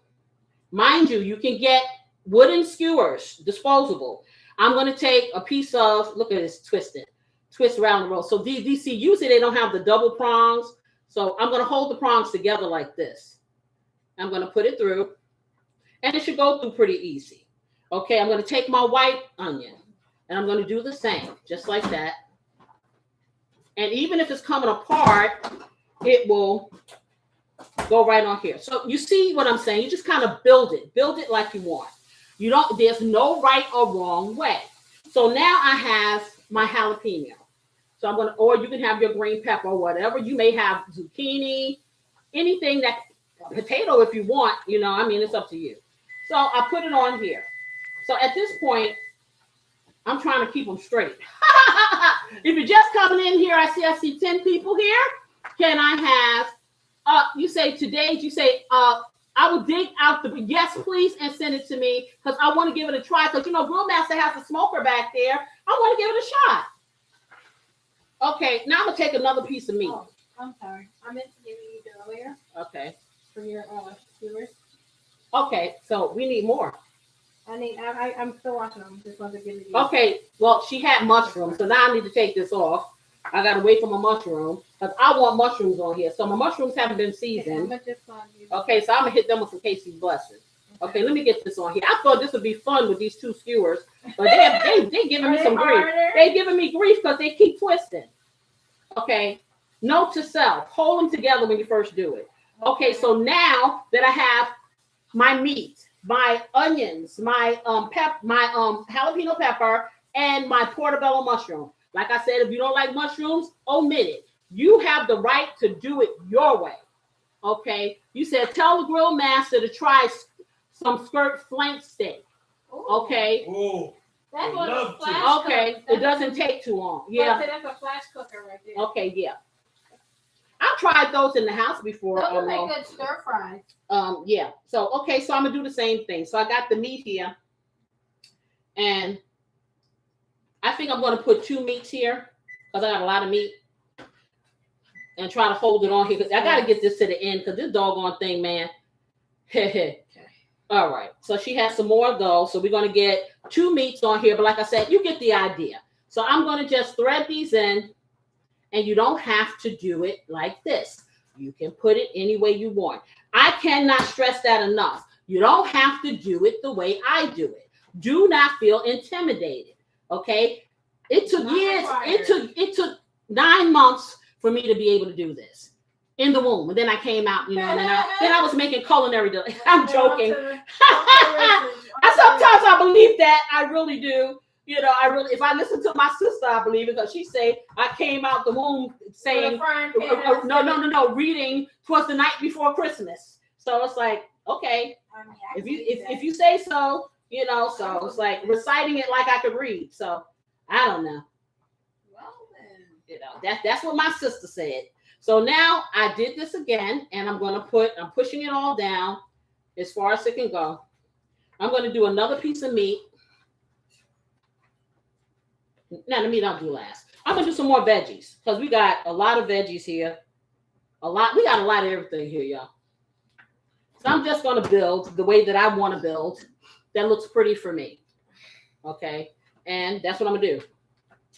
And then the end piece is going to be my piece of meat. Okay, I'm gonna get a smaller piece. Now I'm gonna put. And she doesn't have a lot of mushrooms, so I'll go light on the mushrooms. I like a lot of mushrooms. I do too. Okay, and I'm going to put the meat on the end just like that, and that's going to cap it off.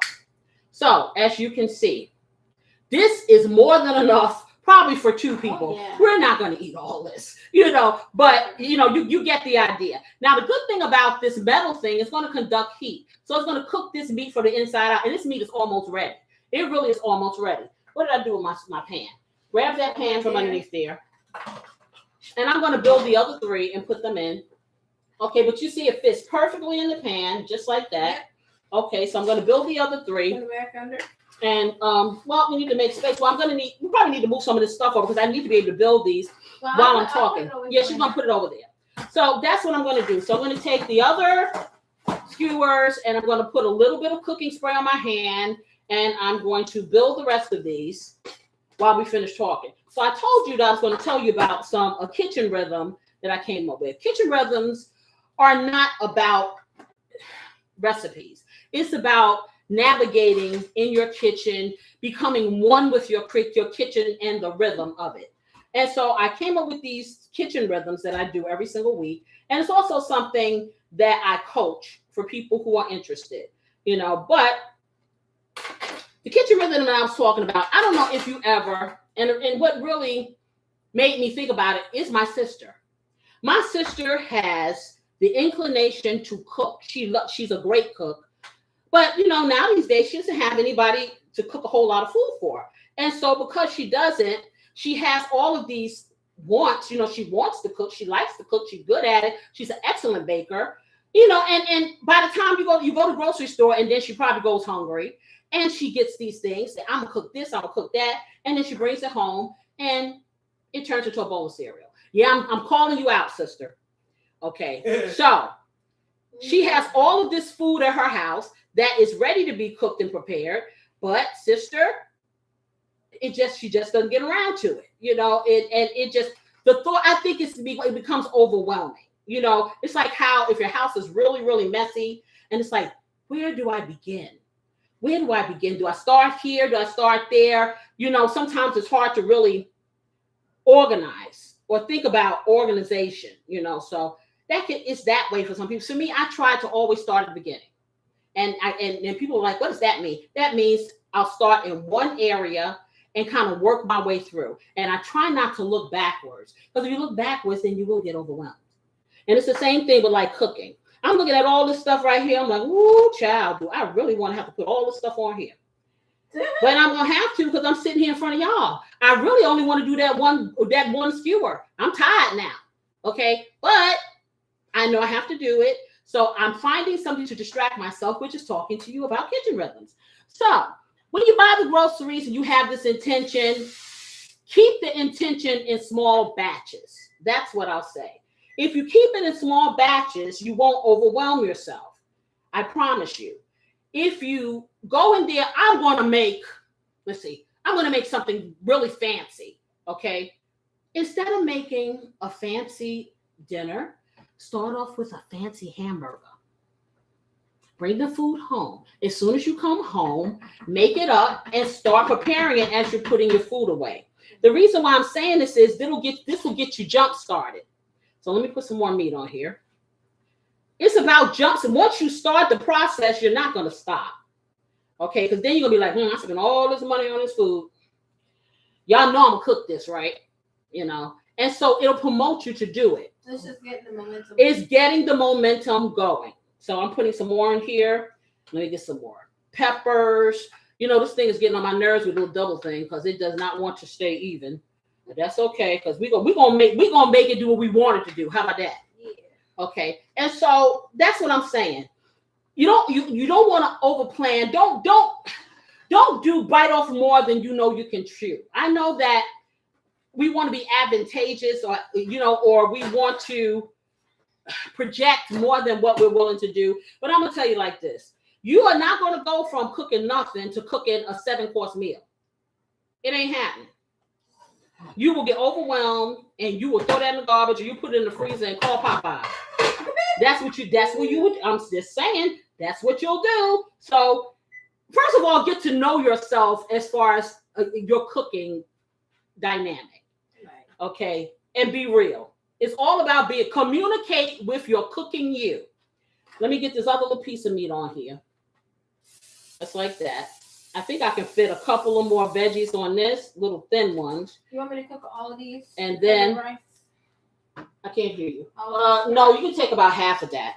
Okay, and then I'm going to put a mushroom on the end. Right there. Yeah, so each one of them will be a little bit different. I'm not putting meat on the end of here. I'm putting mushroom on this one because beautiful sister likes mushroom. So let me get this over here. Let me get this in the pan. I need to put it in the pan. Oh, I'm sorry. She put the pan way over yonder, y'all. Okay, so I got another one to go in here, just like that. I'm gonna lay that down. And by the time I build all of these, it doesn't matter which direction I do it. They're gonna be pretty, and we're gonna take them off, and we're just all gonna just eat. Okay, so let me get some bigger pieces, another bigger piece. Okay, put that on here. So, like I said, with the kitchen rhythm thing, it doing things that are not unrealistic or making unrealistic choices is going to be the biggest problem or the first issue that you will have that you need to conquer. Okay, so telling yourself the truth. The groceries don't equal meals. You can buy all the groceries you want, but that does not automatically beam into a meal. We don't have replicators. I wish we did. We don't. Okay, so it's not going to turn into a meal because you buy the stuff up in there. Okay, even if you buy the exact ingredients, you have to put the work in. Just like I tell my grill master, he wants to garden. Okay, which is great. I love fresh vegetables, but we don't have an AI robot that's going to till the soil and do all of the extra work. And so it's so funny, right? And yeah, I'm putting him out there on Front Street. Yeah, you is. It's so funny, right? He goes and buys all of these different things, you know, to hot houses and all. Okay, but somebody got to get out there and put it in the hot house. See, my grandmother, my mother's mother, she used to plant all her vegetables in her little backyard. She ain't had all the fancy things. What she had was her hands, her two hands, probably a little bitty shovel or something, you know, and that's the way she did it. Not all the highfalutin, fangled things that my wonderful husband gets, thinking I guess they're going to do it as well. Because it ain't. Okay, you got to get out there in the hot sun and toil. But the end result is going to be better than you like, or better than you think. It's about us. I don't know. We have gotten to the point, and I just tell you that we want people to do everything for us, or we don't do it. And we're going to have to get out of that mindset, because the best things that are done with our two hands. Ain't nobody going to do it better than you. You're not going to get a better result if you get somebody else to do it. You taking what somebody is giving you and not what you want. And then we sit and complain. I don't know how many meals that we have bought out in the street. And those things came home and they cost all this money, and it was sitting there. I'm like, how is that? And my husband will say, yeah, it was something to eat. Do you really want to pay all that money to hear it's something to eat? Last night I made, as they said, the best meatloaf they've ever tasted. That's what I want to hear when I spend $150 to eat out. I want to hear that's the best meal I've ever tasted. I have yet to feel that way. I'm not trying to blow my own horn, but I'm here to tell you, I have yet to feel that way at this point. I've had some decent meals. I've had some somewhat good meals, okay, here and there. Okay, but I ain't going to tell you that I can say this is the best thing I ever had in life. But I can say that for some of the things that I cook. I can honestly say that. And if you would try these recipes, you'd honestly say that about yourself. Okay, but it's the work that you put in. Yeah, I work long hours. I sure do. Hey, sister, you said never sweet either, except when I was Never sweat. Oh, never sweat. Exactly. So maybe that is what's going on. It's the steroids, because I'm like, I don't sweat. What is going on with me? You know, and that's I feel like I'm hot, and I don't want to be hot. Okay, but anyway, so you know, to TMI, y'all my family. I tell y'all everything. I told y'all be all up in my business, and nobody believed me. Okay, so I'm putting more. I got meat. I got a lot of veggies on here, and I got a lot of meat and stuff left. So you know, I'm just Man, gonna that put look this. like Fred Flintstones. Okay, well, it's gonna taste like yummy, yummy, yummy to your tummy, tummy, tummy. Okay, let me get that one in. Jesus. Then I have one more to put. And then the rest of that stuff, y'all, I'm gonna saute it in a skillet, and we'll have that. Okay. See, it's always something you can do with this stuff. So let's get. And I have 8 skewers. I could have done 8, but I don't want to, because I'm getting like how we saying. I felt like one way earlier, and now I'm feeling something else now. But I have enough sense to know that I can take this and put this in the freezer, or I can finish cooking this and make it into something else that I can have tomorrow or the next day. So that's what you do. But the thing is to get started. Okay. So you cook based on your energy. When you're feeling it, get to stepping and cook something simple. And when you start getting tired, stay away from the cereal. Just make yourself a grilled cheese or something. Stay away from the cereal. That's all I'm saying. But do cook. Just know your limitations and don't overwhelm yourself. And I see 8 wonderful people in there. If you would just so kindly like, if I am giving you something that you want to hear. Am I giving you something you can feel? Yes. Okay. So I'm going to put this on here. Okay. Yep. That one went right on through. Let me get it in here. Just like that. I'm playing double dutch with this stuff. If you don't know what double dutch is, it's like a jump rope game that we used to play when I was a kid. I was pretty good at it. Okay, so I'm trying to put all the stuff on here, all these different vegetables and stuff. And like I said, the rest of them, I'll just pop in the oven and let them roast. But like I said, you guys understand what you need to do now. It's about seasoning it the way you want, putting on the ingredients that you like, and that's pretty much it. This is not rocket science here. This is not, oh, I really got to know how to cook. Nah, you really don't. Got to have patience. You sure do, because, you got to sit here and thread this stuff. But other than that, even if you don't really care about how neat it is, you can just slap it on here. To be totally honest. But y'all know me. Yeah, it's going to be really good. It's going to be really good. Lone says, can someone read what Lone says? Yep. You've been emailed. Oh, thank you very much, because I will be looking. Okay? And making him do it. Making who? Because it's a smoker. Oh. Yeah, the brisket is smoking. I mean, it's for smoking. And I want you to cook it on there. Absolutely. And I'll let y'all know what happens. I was looking to fire that up today. He wanted to fire up the Barbie today. But we were doing this. And I didn't want him to do it on the Barbie, and then we couldn't show you. Because everybody's not barbecuing. So we're going to do it this way. All right, so now we got the last one in here. And I'm going to take these gloves off. And I'm going to, so watch your veggies there. I'm going to take these gloves off. And what I'm going to do, the rest of my vegetables, I'm going to combine them with my chicken. And I'm going to saute them in my big pan and just let them steam through and make a nice little sauce. And then we can have this with something else. We sure can. And that's how we'll do it. How about that? Okay. But yeah, that's pretty much with the kitchen rhythm thing. See, look, this is a whole nother meal, y'all. Whole nother meal. And this ain't even royal remainders. This is a whole nother recipe. Okay. Oh, Lone said send some photos of food too. And I am chained to the smoker from March 21st through September 30th every year. Don't touch your head, never touch. Oh, I'm sorry. That's something different.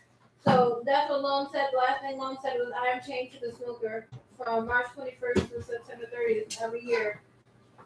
Well, I need you to make a video, because you know that you can put videos on a community post and show me stuff. If you have anything you want to show it. Okay, so. Oh, and then the next message, I'm sorry, was from Jerome. Said, double dutch, your hand never touched the top rope. What you trying to say, Jerome? I'm short. I'm pretty sure that's right. Is that what you're trying to come at me with? Well, do you know what my mama told me, sir? My mama said good things come in small packages, and we've already proven that. So, anywho, and you're not that tall, so stop acting like it. Okay, so now I have this beautiful stuff in here. Look at that. And I'm going to get it in the oven. I'm going to cover it. This will probably take, at 450, maybe 10 minutes. Because this chicken is done, pretty much. And so I'm going to use the non-stick foil. Okay. Just like that. And I'm going to hit this with a little more seasoning, little Casey's blessing. Right on the top there. Okay. There you go. And a little bit of my paprika, if I can find it. I got one down here. Oh, yeah. Yes, see, there you go. It's the steroids, y'all. It's the steroids, I'm telling y'all. Y'all think I think I'm playing. And I'm just putting the paprika on there because when I hit it underneath the broiler to get that little sear looking thing, you know what I'm going on. But anyway, let me get this on here. I'm going to lightly cover it just like that so we can just cook the vegetables and soften them, slightly sweat them. Come check your veggies, beautiful assistant. Yep. Get this in. And then another thing is I'm sitting by this oven at 450, been on here for about a half an hour. That's another thing. Okay, so got that in, guys. I'm going to put the timer on. Let's do 15 minutes. I don't think it's going to take that long. But we're going to see. All right. And while we see that, I'm going to take a little drink. And I am going to tell you guys about my coffee situation. So, should I make you some? Yeah, look, real sister is going to make me like a little half a cup of coffee because I've been drinking coffee. I've been drinking more coffee today than I've ever drank, and I'm going to have to drink at least 2 to 3 cups because I am suffering from inflammation all over. And so I'm trying to do things to help lessen inflammation. And so I read that 2 to 3 cups of black coffee. Now, y'all know. That's not your favorite. That ain't my fave. But sis gonna have to try to do it. So I'm gonna do it. So with that being said, should I make you that or make me that. Okay. Jerome, what did you say? See how you do get this. What did you say? Hi, see how do you so how do you get this? Because you go to you go to the community on your particular page. It's a tab. And you go to the community and then it has options. You can download an image, you can put a video, you can do stuff like I'll let you know. And you can put a picture there. It is interactive now, you know, so that's really good because I can see what you guys are doing. I can see if you really are making some of these recipes or you're just sitting here looking at me look crazy. And missing out on all these missing out on all this good food and waiting for me to open up the restaurant and they never happening. Okay, so yeah. Y'all missing out for real. We be trying to. That's really good, you know, so. I'm just going to see. So since I know you tell me, Jerome, that you follow what's going on with me, you with the cooking, I want to see some of your stuff. And I want everybody else to see how good you cook.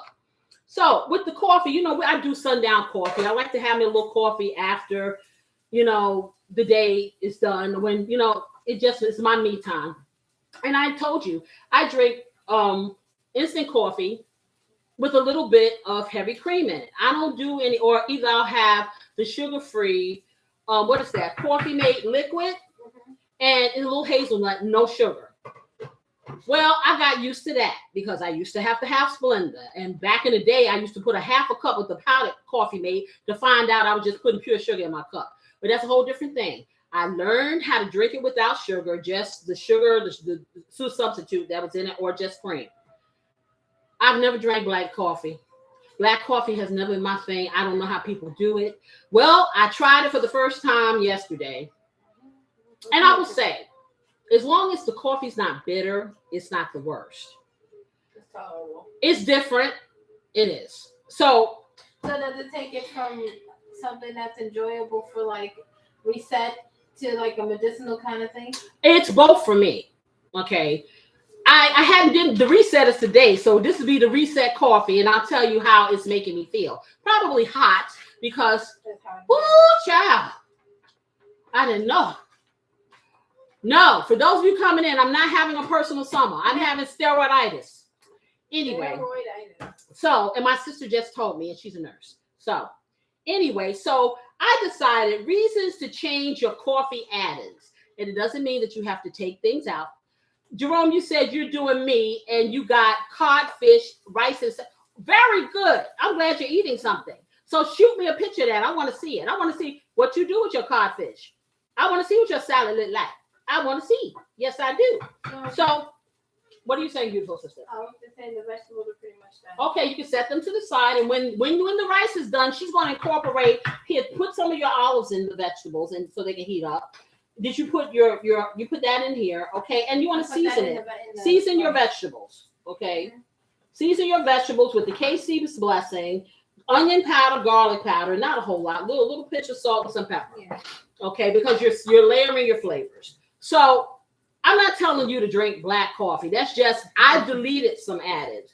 But these are other things. It says, like as you grow, your taste changes. Don't you ever wonder, sometimes you've eaten something, it's like it used to be the best thing ever. And then you try to eat it now, and it's like, I can live without that one. So sometimes it may be too sweet. It may be too heavy. And I'm going to be a perfect example. I told y'all, I used to drink Coffee Mate and not coffee. So I would put a whole bunch of the powdered Coffee Mate in my cup.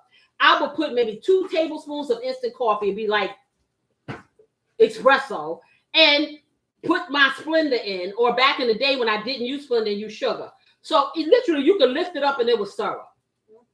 And that's the only way I could drink coffee, but I would only drink one cup of coffee a week, and that would be on a Sunday.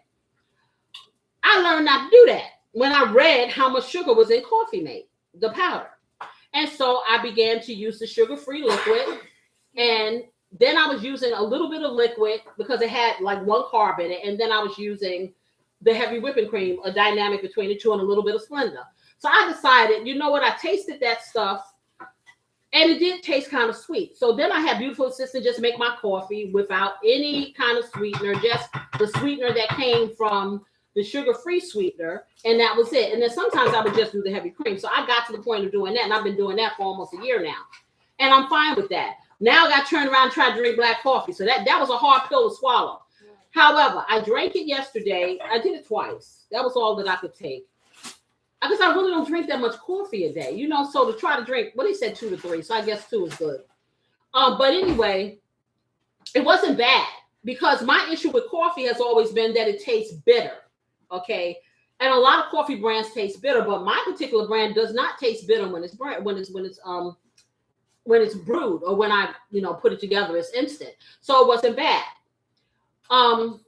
With a little bit of Splenda. But then, I said, okay, let me try this stevia thing. No. No.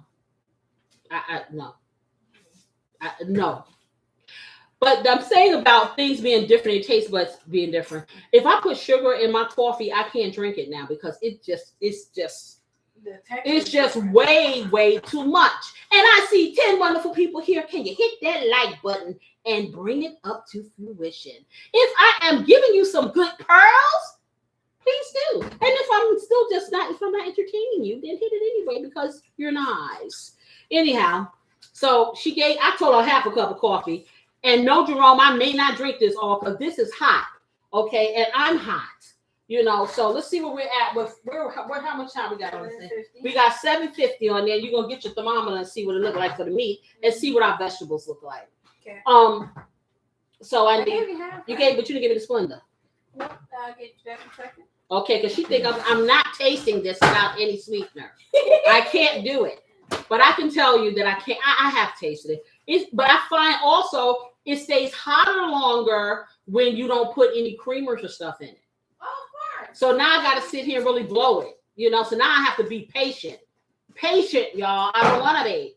Okay. Oh, miss, I like everything hot. Okay, I like it hot. I don't want to burn my mouth. Listen.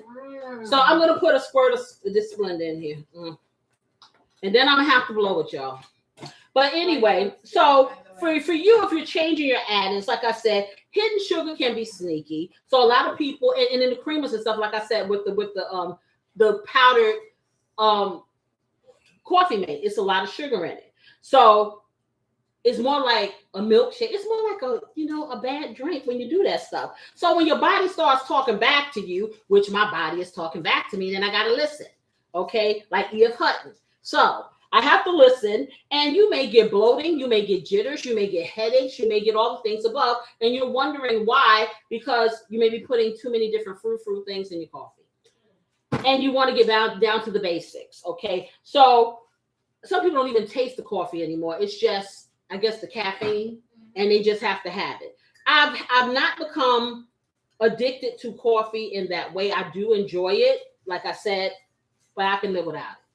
And if I got to drink like this, I probably would. But okay, let me try this, y'all. Let me blow it. I don't want to have a Corey moment. Y'all remember that from back? Oh, way back. That's how good the food is. You can't wait. I don't know if you read this, but Jerome said he's doing himself a podcast. No, I did. I told him to show me a picture. Okay. And I'll tell you how to do it, like I said. But, it's not bad. It's not the worst thing ever. I can do this because I know that it's going to help me. As soon as I get some help, though, y'all don't get them. Nah, it's not bad. It's not bad. It's hot. It's hot. Nope. Okay. You need to put a little sweetener in because it will cut some of the bitterness. Or what I have read, when you get coffee that's really bitter, that's because it is a bad bean. It's not a good, it's a cheaper bean. I don't care what they put on the front of that label. How about over roasting it? What do you mean? The bean. Overcooked. Over roasting the bean? Or oven roasting the bean? No, overdoing it, like too much of it. Yeah, it could be, but no, I read that when you get bitter coffee, it's because they're using cheap beans. Wow. Okay, this is what I was told. So I guess Folgers uses a halfway decent bean because it's not bitter. I'm going to try some of that Cafe Bustelo and see what that tastes like. But anyway, it's not bad. So like I said, you don't even taste the coffee anymore. So add-ins overpower the taste of the coffee. So then when you don't have them, you're like, what is this? I've been drinking this. Yeah, exactly. So habits, like I said, it's a habit to have coffee. Coffee is a very social drink. It really is. They got whole periods at work of coffee break. Okay, you don't hear them talking about tea breaks. You don't hear them here talking about let's get a yogurt break. You don't hear them saying let's go get some granola break. No, they do. Every company has a what? Coffee machine. They may have some water in there for you to get some tea, but everybody got a Keurig with some coffee. Coffee is a universal bringer together. Okay, so I'm going to be doing this for a while. And like I said, sometimes old habits are hard to break. But I find that if I just rip the Band-Aid off and not try to, do things in increments. If you do things in increments, you increment your way back to what you were doing before. At least I do. So I don't do that. Okay. So you can swap ideas. You can put different things in, like cinnamon. They didn't say I couldn't put cinnamon because cinnamon is an anti-inflammatory too. They didn't say that. Or nutmeg, or you can use oat milk or something like that. It's just a whole lot. Yeah, I'm not trying to go through all of that. Me, it's just like, yes, just take your medicine and, and dream a little dream. Yeah, that's what. So my sundown coffee time is going to be this. And I'm going to remember what it's about. Not just about the coffee. It's about the moment. The having that moment to myself and doing that. And I suggested you do that too. Let me take a look at the time. We're at 2 minutes. We're going to see if 15 minutes does it for those veggies because I know 15 minutes did it for that chicken. And I'm going to get over here and make my delicious butter sauce. And I'm going to go, that stuff you saw dripping. Where are we at with our rice? The rice is almost done. Okay, rice is almost done. Let me take a little sip. I already put y'all all up. I didn't put y'all up in my business. I put y'all up in the Grill Master's business. I sure did. All up in it. All up in his. But see, his business is my business, and my business is my business. That's how they work. No. That's how they work. Don't y'all know that? Yeah. Oh, Jerome said I use a liquid creamer for coffee made hazelnut vanilla. Okay. Those are good flavors. Yeah, those are good flavors. Stop rubbing it in. I use a spoon and some black coffee. That's pretty good. But in closing, sometimes it ain't about the coffee. It is the fact that you need to change how you do it or the presentation. That's it. Maybe not. Oh, but I told you guys about a home cooking story. And it's so funny because Beautiful Assistant was going, you know how you have things packed away forever. Well, when I lived in New York 100 years ago, my sister is the baker. I bake sweet potato pies, I bake cakes over there, but she is really truly the from scratch, can make muddiest biscuits type of baker. And I decided to try to make cookies. Well, I had never made cookies before, but I came with the most wonderful recipe called cakeys. They were about this big. They were like a dynamic between a cake and a cookie. I had breakfast cakeys, and I had citrus cakeys, and I had chocolate, all different kind of cakeys, and the most delicious things. So I came up with this, and I was working at a law firm, and lawyers love sugar. And so they would eat the cookies that we had a gourmet restaurant in this law firm. And then we had another gourmet restaurant on the main floor for our partners. And they would eat cookies all day. So I came up with these cakeys and I sold a lot of them. Well, I ended up creating a business called Made by These Two Hands. And it was the beautiful cakeys. And I sold sweet potato pies that were beautiful looking and all kinds of, did it for a long time. So she found my menu. I forgot all about that thing. You know, she's like, you should resurrect. I don't even know what the recipe is anymore. So now I got to try to find it. But if I ever resurrect, hold on for a second. Let me check this.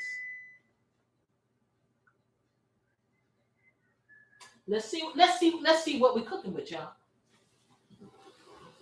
Move this over. And let's see. Let me move this out the way. Oh. So I can have some space over here.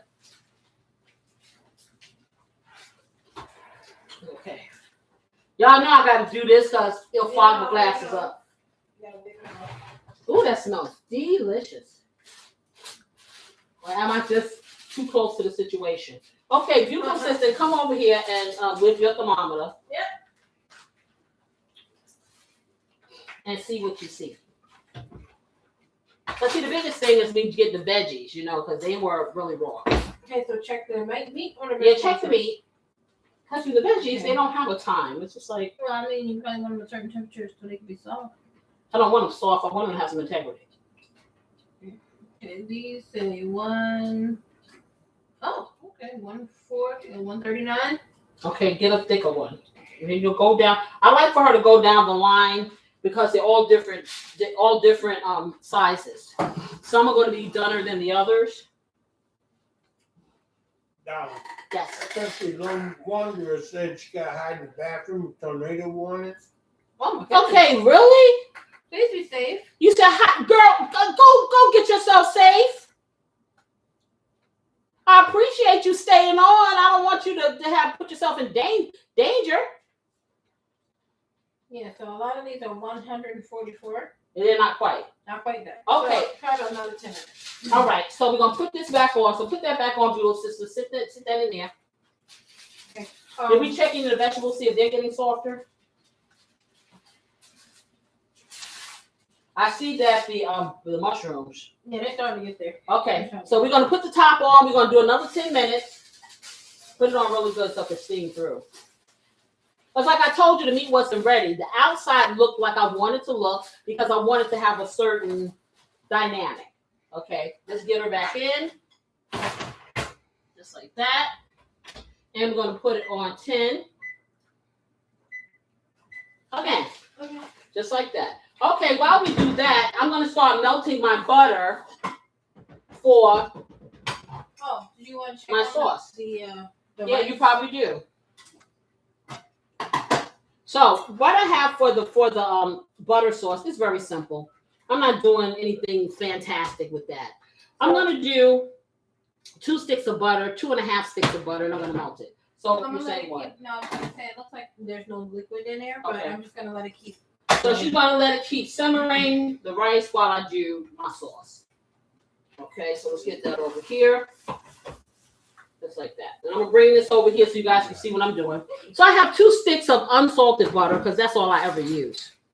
I try not to use too many things with extra salt because, you know, a lot of the things that we eat contain sodium. And we do need sodium in our diet. Look it up. But I think that processed foods and so many things that we use have extra in it. And that's where the problem comes in. So I'm going to put 2 sticks of this butter in here. 2. And if you want, you can get something called ghee. That's clarified butter, and then just skim the fat off it. I'm not doing all that. Especially at them prices. I saw how much ghee costs. It costs $11.99. Wow, really? Yeah. $11.99. Yes, it is. So I got 2 of those. Maybe I'll do 3. Because I got a lot of I got a lot of that meat. And the rest of this sauce, because I told you I'm going to take the rest of that and I'm going to make something out of it, a saute or something.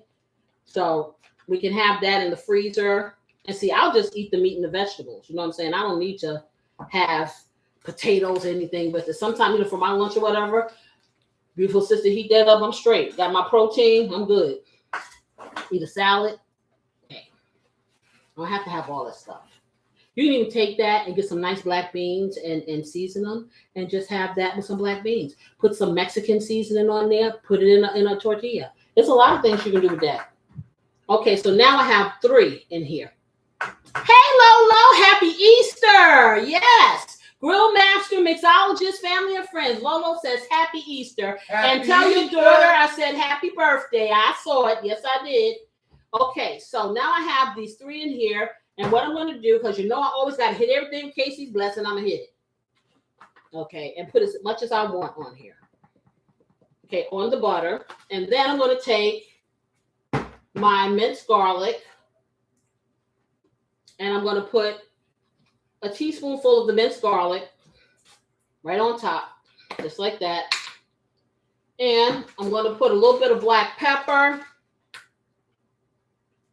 And this is all going on the butter before it melts, y'all. And I'm going to do just a dash of salt. And it won't even come out, so it don't want me to do it. Okay, there you go. Just a little. Okay, we got that. And now I'm going to take this and I'm going to melt it slowly. Slowly I turn. Oh, said, I'll tell her love. Yes. Tell her. Yes. So let me get this over here and I'm going to slowly put it on low and melt it down. I'll put a top on it so it'll sweat a little, just like that. And we'll let that melt down. And I'm going to drink some more of this nice cool drink because, whoo, they're sitting here wrapped up. They cold. I'm not cold. Jerome, remember butter makes things, you right. Everything. Butter makes all things taste better. It sure does. And it's going to take that shish kebab to a place. Okay, it's a song. It's an old song. I'm trying to think. Something about a place I've never been. Think about it. You said, this is right. You still got to cook. What you say? I know that is right. You still got to cook it. Oh, Pam, what are you saying? Where did she read it? Then I know that's right. You still got to cook it. Oh, okay. You're right. You're right. Listen. Yeah. Somebody got to do it. Okay? Someone has, right, y'all? Y'all, every family out there, somebody has to do it. Okay, so why not let it be me? It was a song, and like I said, I can't remember those couple of words that I said, and the song just kind of popped in my head, and I don't know what the song is. Anyway, of course I'll remember it after the fact. I don't even remember the 3 words that I just said. Okay, so it's just, I'll be totally honest. I don't remember the 3 words that I just said. Okay, so. Anywho, I told y'all I got 3 brain cells. I try to bring all 3 here, but they kind of crip walking from the week, so they need to reset the 3 brain cells, I kind of keep them in reserve, so I can do all this stuff here, being 36 and all, what can I tell you, but see, now that's going to haunt me because I need to know what the song is. Okay. And then I got in the back of my head, Stevie singing, these 3 words. Sweet and simple. I love that song. It is so nice. It really is. And then I got in my mind going, here comes Peter Cottontail, hopping down, because that's Lois and say. So all these things are going on. Hippity hoppity, Easter's on its way. Yeah, so I got all them things going. And now I just said that, and so I'm like, what you say? No, Jerome says we're going to take you to a place in Westwood. Okay, don't even start that. Country roads, take me home. I told you I know everything. To the place I belong, West Virginia, mountains, mama, take me home. Don't even start me. Okay. See, he wants to start. See, Jerome likes to start mess. That's what he likes to do. No, they're gonna take me to a place in West Virginia. Okay, it took me right here to this kitchen, and I just remember all those songs. Now, how about that? And then in the back of my mind, because I said something about all this love or something, so now I'm hearing, what's the group? All this love is waiting for you, my sugar, my baby. The bars. Come on. I don't know. Come on, some stair steps. That is not. That's the barge. Child. The stair steps. Really? Only the grill master, y'all. Only the grill master. Let me check the butter.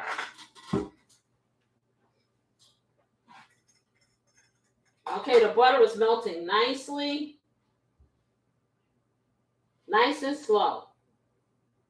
That nice and slow butter. Just like that. Now, like I said, you can clarify your butter.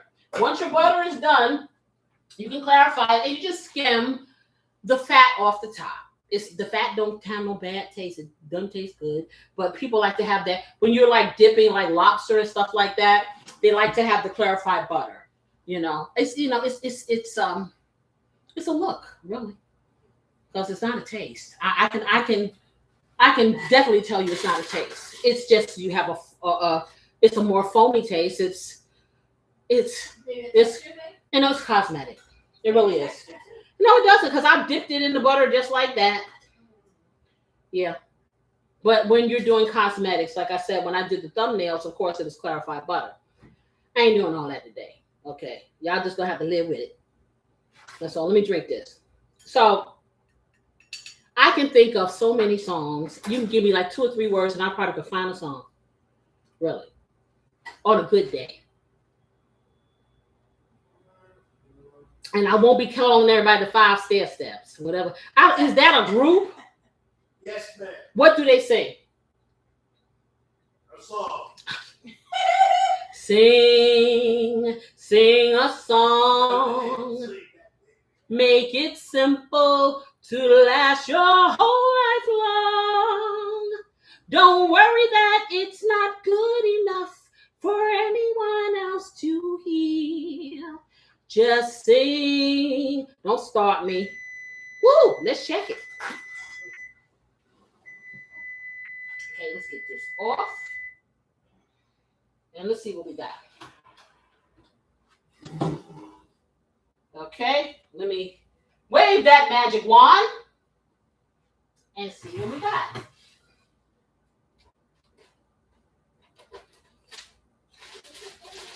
Okay, one more time, beautiful assistant. Come on over here and check it out. Okay. Yeah.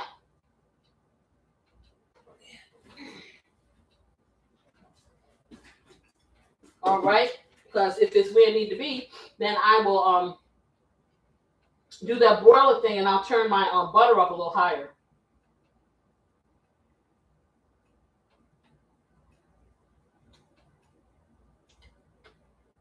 Okay, that says 50. So those are big chunks of chicken. Okay, 46. But you're right, honey. Yes. lot of people like to use the thigh meat. Well, the thigh meat tends not to be dry, but when you do the brine. Yeah, the smaller pieces are done. Okay, so what we're going to do, we're going to flip them over. Okay. The bigger pieces, we're going to flip them over. So, and that's why it's good to always cut your things kind of the same, because then you don't have this, and that's why I'm very intentional with that. I need I need what do you call them things, y'all? Okay. Something to pick the hot this? Up. Yes, that thing. The oven mitt? Yes, the oven mitt. I'll never use one, so I don't know the name. What do you call that thing? Okay, so yeah. And you can tell, move that foil too, because I think the foil is blocking. Yeah, take the blocking. I'm turning the skewers over, and it's not hot, so don't be afraid. Yeah, so they can finish cooking. Okay, it smells really good though. Wow. Yeah, it smells good. Okay, so I turned them over. We're gonna stick them in for another 10 minutes. Okay. And then it really should be done. Yeah. Okay, so timer 10. And we go. All right, let me check out again my butter. Butter is doing its thing. You think your rice is ready? I would say so.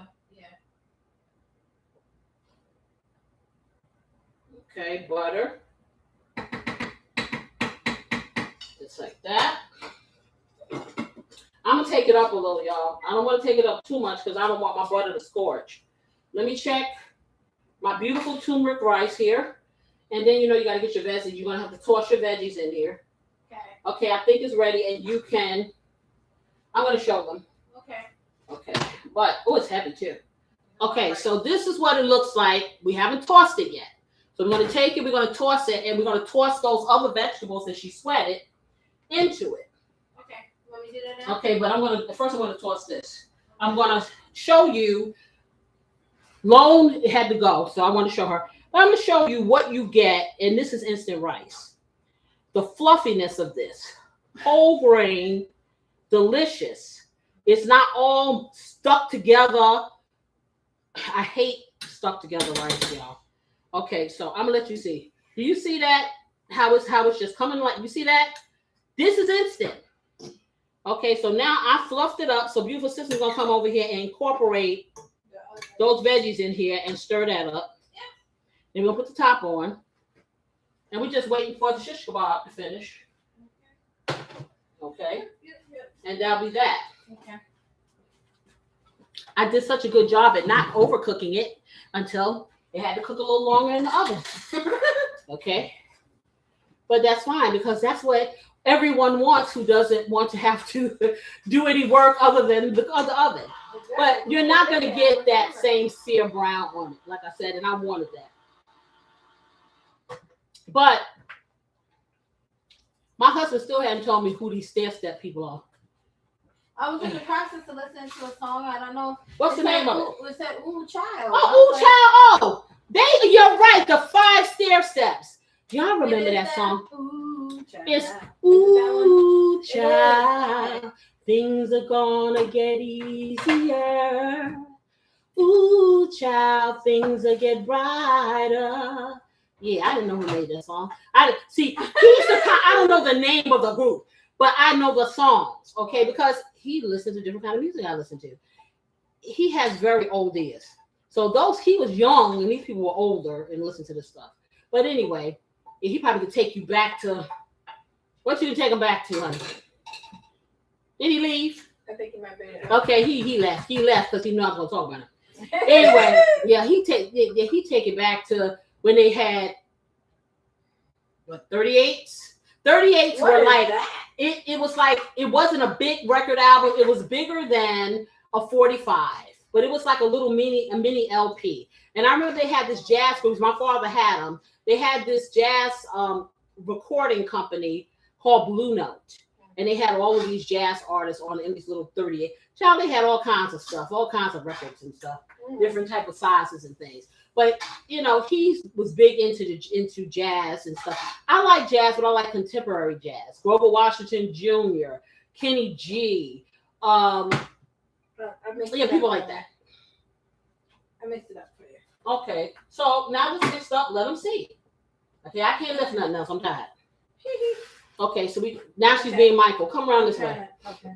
Let me move out your way. She's gonna let you see once she mixed all those nice veggies in there. Yeah. What it looks like. You just be lifted up there. I'm trying to hold it from the side. I don't want to touch it with my bare hand. Okay, kind of tilt it. Okay, lift it up. Now that's the rice that you saw on the thumbnail. It tastes just as good as it looked. Trust me. I could get a good color. Oh, it looks good to me. I can see you it. see it? I can see it. Yeah. I can see it. And once I put it on the plate, see, There you stop. go, There right you there. go, right there. Stop in the name of rice. Okay. Let me stir my stuff. So you put the top on there, keep that nice and warm. Okay. Get this out. Okay, get your mess. Yep. I was Okay. do that right now. Put this over here. Okay, we got that here. And what I'm going to do is, I'm going to take this. I need another one of the cans, and I think I'm going to stick this in the oven and cover it up and let it cook like that. Put some butter on it and let it bake and finish cooking. How about that? We need another pan because this pan has got gunk on I it. got another pan. Another smaller one. Yeah, to put that in, and then what you can do is you can put some Casey's blessing on it and put it in the oven when this comes out. And then we got a whole nother meal going on, y'all. Okay? Roasted veggies for something. Yes, exactly. Get that over here. Let me check out my butter because it has melted, y'all. It's all the way melted. I just wanted to get nice. It's not all the way. It got a little piece that still says it's not ready to get melted all the way, but not a worry. But it's nicely seasoned and ready to be poured over our shish kebab. But I won't pour it over the shish kebab until I broil it because I don't want, that oil popping. And then we can plate this puppy up. Yeah, we sure can. I'm finally cooling down. Isn't it funny? I'm drinking coffee and I'm cooling down. How Okay. about that? It's the reset in action. And it's not bad. It's not bad at all. You get used to it. Yeah. I know y'all say she lying. No, I'm serious. You do get used to it. You get used to it. I got used to it in a day. It's not that hard. And because I have a purpose, and my purpose is to calm down some of the inflammation naturally without having to take mounds and mounds of steroids, which make me hot. Because I want to be hot because I'm cute. I don't want to be hot because I'm sweaty. Okay. Yeah. Can you tell the difference? Is it a big difference in taste drinking it for medicinal purposes? It doesn't. The difference is that it doesn't taste creamy. So you do know that the creamer really does make it creamy. Well, it's the name. Okay, yeah, I know it's the name. It's the name of a whole lot of stuff. Potato chips say potato chips, and I open the bag and it's half gone. Okay, so that don't mean nothing to me. Okay, but my point is that it tastes. It has a different. It's lighter. Yeah. I could so probably see drinking iced coffee like this. What? Because it doesn't have a milk component. I said I can try it. I don't know. I don't like cold things like I like my stuff to be hot. Well, come over to the ice No, I'm not. side I don't know if I'm gonna come over. I don't know if I'm gonna come over to come over to the ice I'm not gonna side tell them lies, but you know what? Anything is possible. yet. Okay, yes. To dream the impossible dream could be. Hey, you never know. Oh, I know what it was. When I was growing up, when I was in 5th grade, they had a chorus at my school. And of course, I was the singer of the chorus. And so my chorus teacher, her name was Florence Berkowitz. She was 25 years old. And boy, did she bang on that piano, but she had us singing everything. We sang everything. And I never forget, it was something, some kind of function or something. I think that If I Rule the World was either Frank Sinatra or Sammy Davis Jr. sang this song. I don't know. But she had me sing the song. I really liked it. I know you guys don't know what I'm talking about, so okay, whatever. You know, but I heard it the other day, and it just ignited all these memories for me because I have sang all kinds of songs. I have sang in different languages. Tell me what I'm saying, okay? But I'm just not stuck in one genre, okay? Because that's not how we grew up. We learned all kinds of things. And that being the case, you know, when I hear certain songs, they trigger. You know, I know a lot of them. Yeah, I really do. And so I heard this song the other day. It was on, I think it was a commercial. And so we're in the bedroom and the song comes on and I'm like, if I rule the world. And my husband looked at me like, where you know that from? From Chorus. I remember. Yeah, I remember. I remember a lot of stuff. So y'all better watch it because I remember. I remember all that. Everything.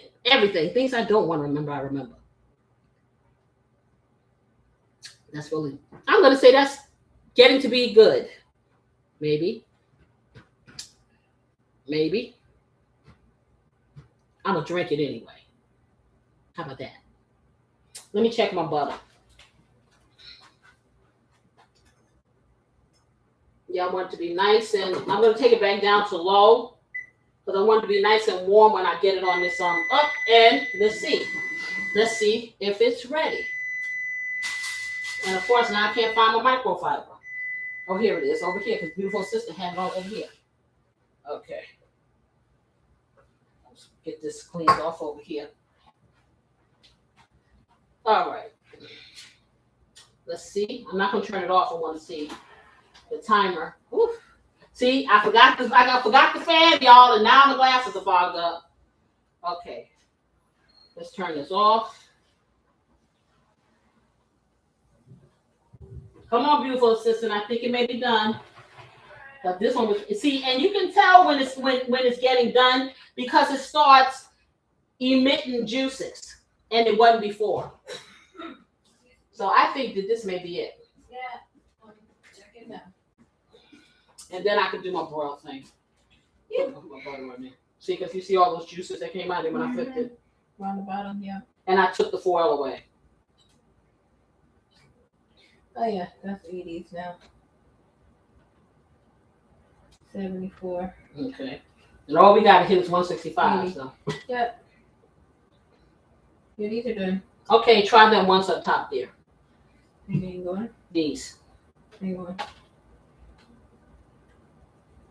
79. Okay, we good. Oh, that's a piece of Onion. Then the onion look like the meat. Okay, so now what we're going to do, we're going to turn the broiler on, let it kind of crisp up for a second, take it out, pour our nice butter on here, and then let's get our plates out so we get ready to plate this puppy up. So I'm turning my oven off. I'm putting my broiler on and starting that, and I'm going to watch this because you know what? We're not trying to have burn a biscuit after all of this work. No, we're not. And beautiful assistant, I would like for you to come over here and season this because I want to put this poppers in the oven. So I'm going to the rest of those vegetables and that meat, the chicken. I am going to give me the white plates this time. And let's just go for that. Let's go for this one. I'm going to put that in there and I'm going to finish cooking it in there. Yes, I am. And then we'll just have those veggies and that meat to go with whatever we want to have it. Okay, so we're going to put a little bit of Casey's blessing on top of it. Okay. And we're going to put some of the butter sauce on top. Okay. And just pop it in the oven. Once I take the broil out. Stuff out the broil. Okay.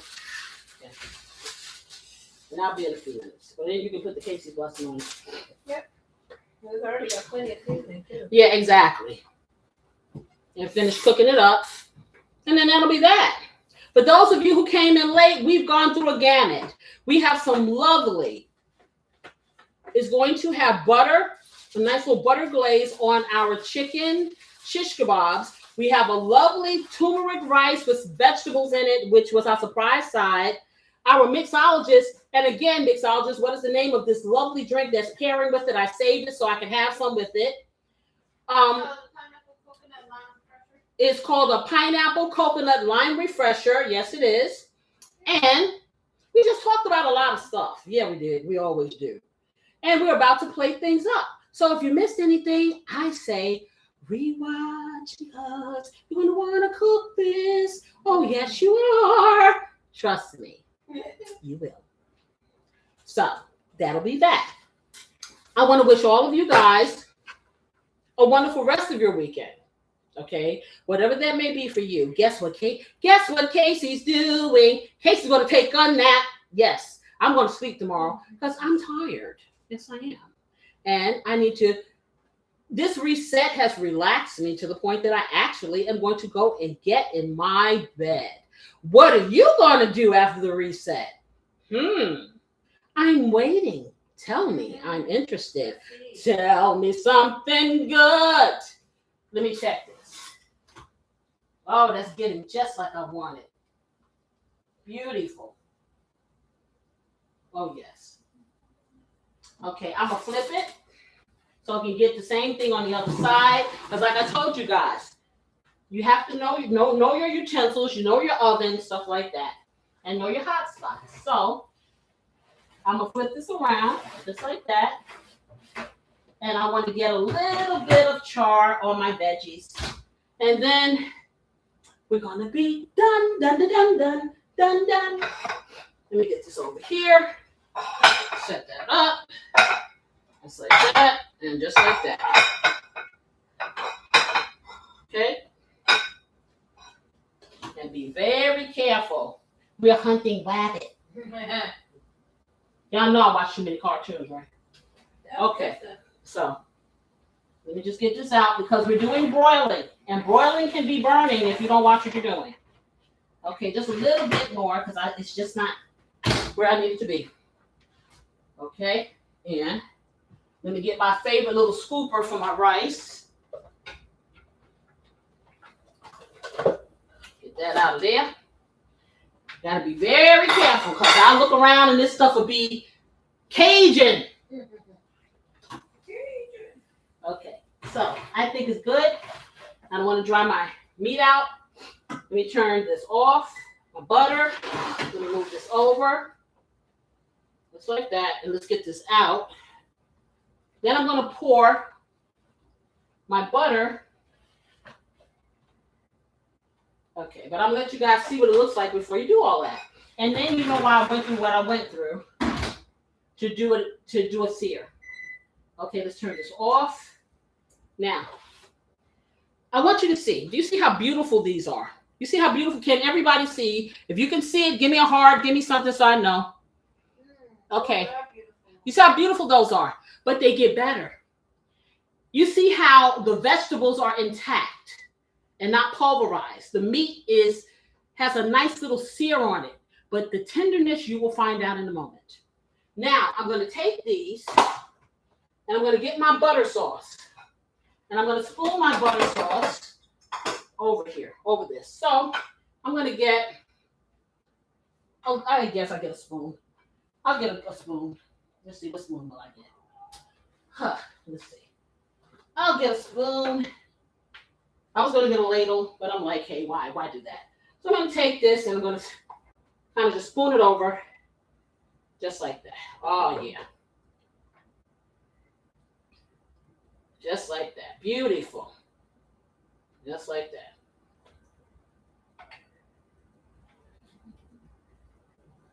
Now, doing it like this is not going to mess with the integrity of the sear. And see, that's the reason why you put your liquid in afterwards. Because if you put your liquid in before, what it does is steam it. If you put it in afterwards, what it does is enhance it. And that's what you want to happen. You want enhancement. So now you got all this lovely brown, buttery goodness. And what I'm going to do is I'll probably put the whole thing on there. Let me see if I can fit it on this plate just for aesthetics. Let's just see. Or I may have to take it off. Let's see. But I want y'all to see. Let me just turn that around. See if you can see. You can't. I know you can't see the drip from there, but let's see. Let's put that on here. Just like that. Okay. And I'm going to let y'all see. Let me let you see the drip. I know I got to come and fix the plate again. Okay. But let me get some more on here. And you'll see what I'm talking about. And see if you can see the drip without me making a mess. Okay, so come over here, beautiful sisters. I need you to hold this side up so they can see the drip. Because this is pretty big, and I'm going to take it off. But this is what it looks like when it's whole. Okay, hold this side up. Hold that side up. And you lift up the side of the yes. Okay, so do you guys you see the drip? Y'all see the drip? Yeah. That's the drip. Okay, so now, and you dripped on my paper. All right, so now I'm going to take them off and put them with the rice because you don't want to eat them, and this is a lot. Oh, yes. Okay, but that is that delicious goodness. delicious goodness. Okay, so let's get the rice. You call Grill Master. I'll go get it. Who disappeared on us. And the rest before the meal. Okay, so I say if you disappear, you don't get fed. That's what I say. What y'all say? Y'all tell me in the chat. Okay, you disappear, you don't get fed. That's what I'm talking about. Now stay to the end. All right, so I'll let that be my plate. I have to get that butter and stuff up off of there. Okay, and we'll just put a little bit here. I'm not going to do too much because I don't want to overdo. Okay, do just like that. And let me get my fork and I'll take the shish kebab and put it off. Take it off. Make it easy for people to eat, you know? So let me kind of put my rice down here. Actually, put my rice there in the middle. Okay. And get some of this shish kebab off of here. Like that. So we'll take it just like that. Oh, came off really nice. And we'll do another one just like that. And see, that's why you put your cooking spray on there. So you can easily get your veggies and stuff off of here. Corey, Yes, this is for you. So get you some more vegetables on there. Just like that. Turn it around. Get you some more butter. A nice little butter sauce in there. Get yourself a fork. And you can eat. all right. Okay, so let's get you some butter going on there. Just like that. Okay. Let's let everybody see how beautiful this is. Okay, can you see all the colors? I see your true colors shining through. There you go, y'all. Okay. There you go. All right, everyone. Oh boy, now. This looks so good. Moment of truth, y'all. Moment of truth.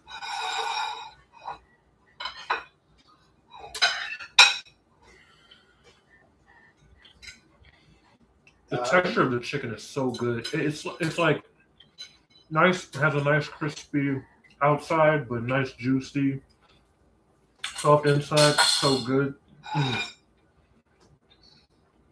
Just so moist on the inside, you know. I'm loving this. Them big chunks too. You'll get full of a few pieces. That chicken is amazing. Yes. I'm fixing it. Just a second. How about the And it paired with, and it's being paired with the rice. Perfect. And look at the vegetables. How it has a nice little char to it. I tell you, it looked delicious on the screen. I'm telling you. Does it hit that spot of, getting that grill effect? It's like that, having that grill effect without actually having to go to the grill. Oh, don't count me out yet. I'll say your time coming, don't worry. only front. Now I feel like if you were to actually throw this on the grill, That'd be that much more. it would be ever so slightly elevated. Mm. But if you don't have one, this is the next best thing. Absolutely. Make this, you guys. This is delicious. Oh yeah. Mm-hmm. This didn't take long to cook either. No, it really didn't. It's a very quick meal. Mm. Quick, yummy, and tasty, and satisfying. Can't beat that one. All the vegetables, everything very tasty. Huh. And it's always salty when it's the rice. And that butter makes all things better. Always. Butter makes all things better. Always. Okay. So let me get beautiful assistance thing going on here. And she can tell you what she thinks. All right. Give her she likes a lot of mushrooms, so I do. trying to give her And mushroom. they're delicious. Give her mushroom thing. It's so juicy. It's just juice flying everywhere, y'all. Everywhere. Okay. Try not to be messy, but what can I do? A lot of juice. Okay.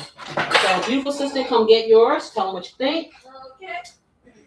Give you a little bit of that butter. Yep. All over there, just like that.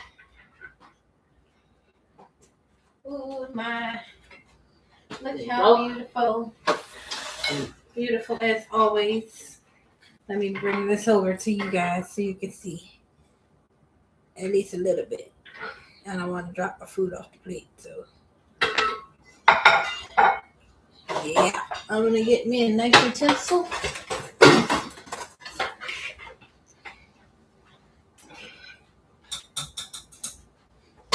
For some reason, it feels like eating kebabs is like fancy food. Feels like fancy food. But let me get a nice. First of all, as always, the meat glides. The fork glides straight through the meat.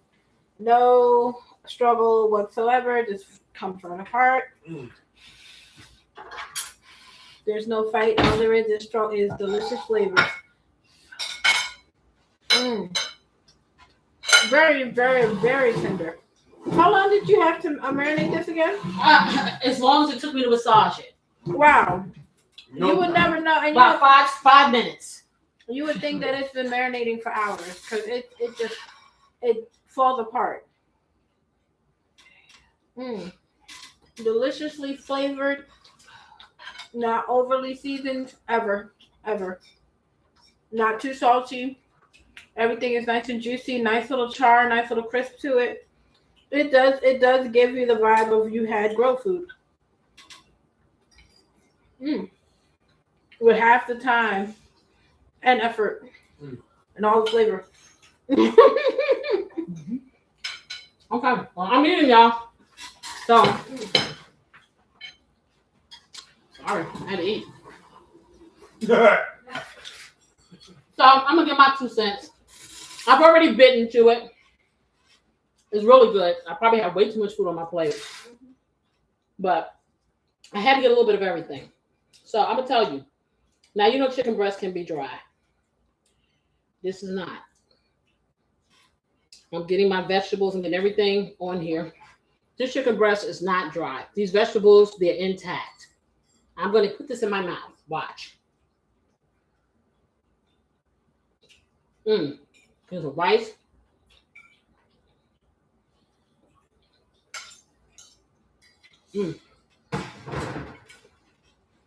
I'm gonna say this all the time. I keep saying this. I think I'm playing. If you're sick of the same old, try some of these recipes. It will reignite your desire to cook. I really will. I don't get to cook every single day because I'm busy.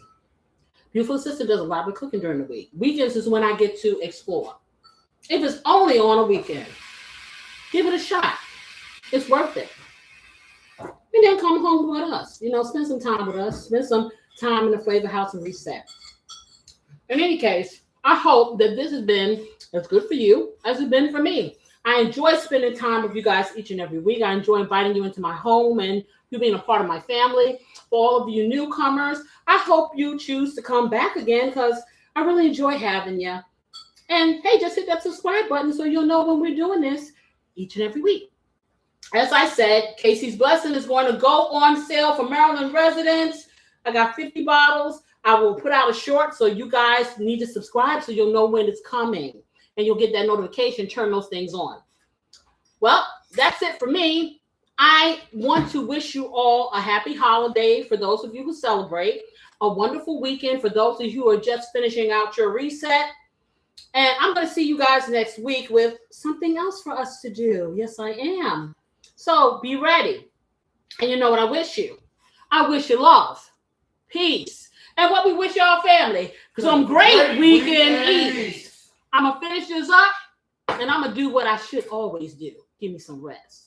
I'm going to see y'all next week. Bye-bye.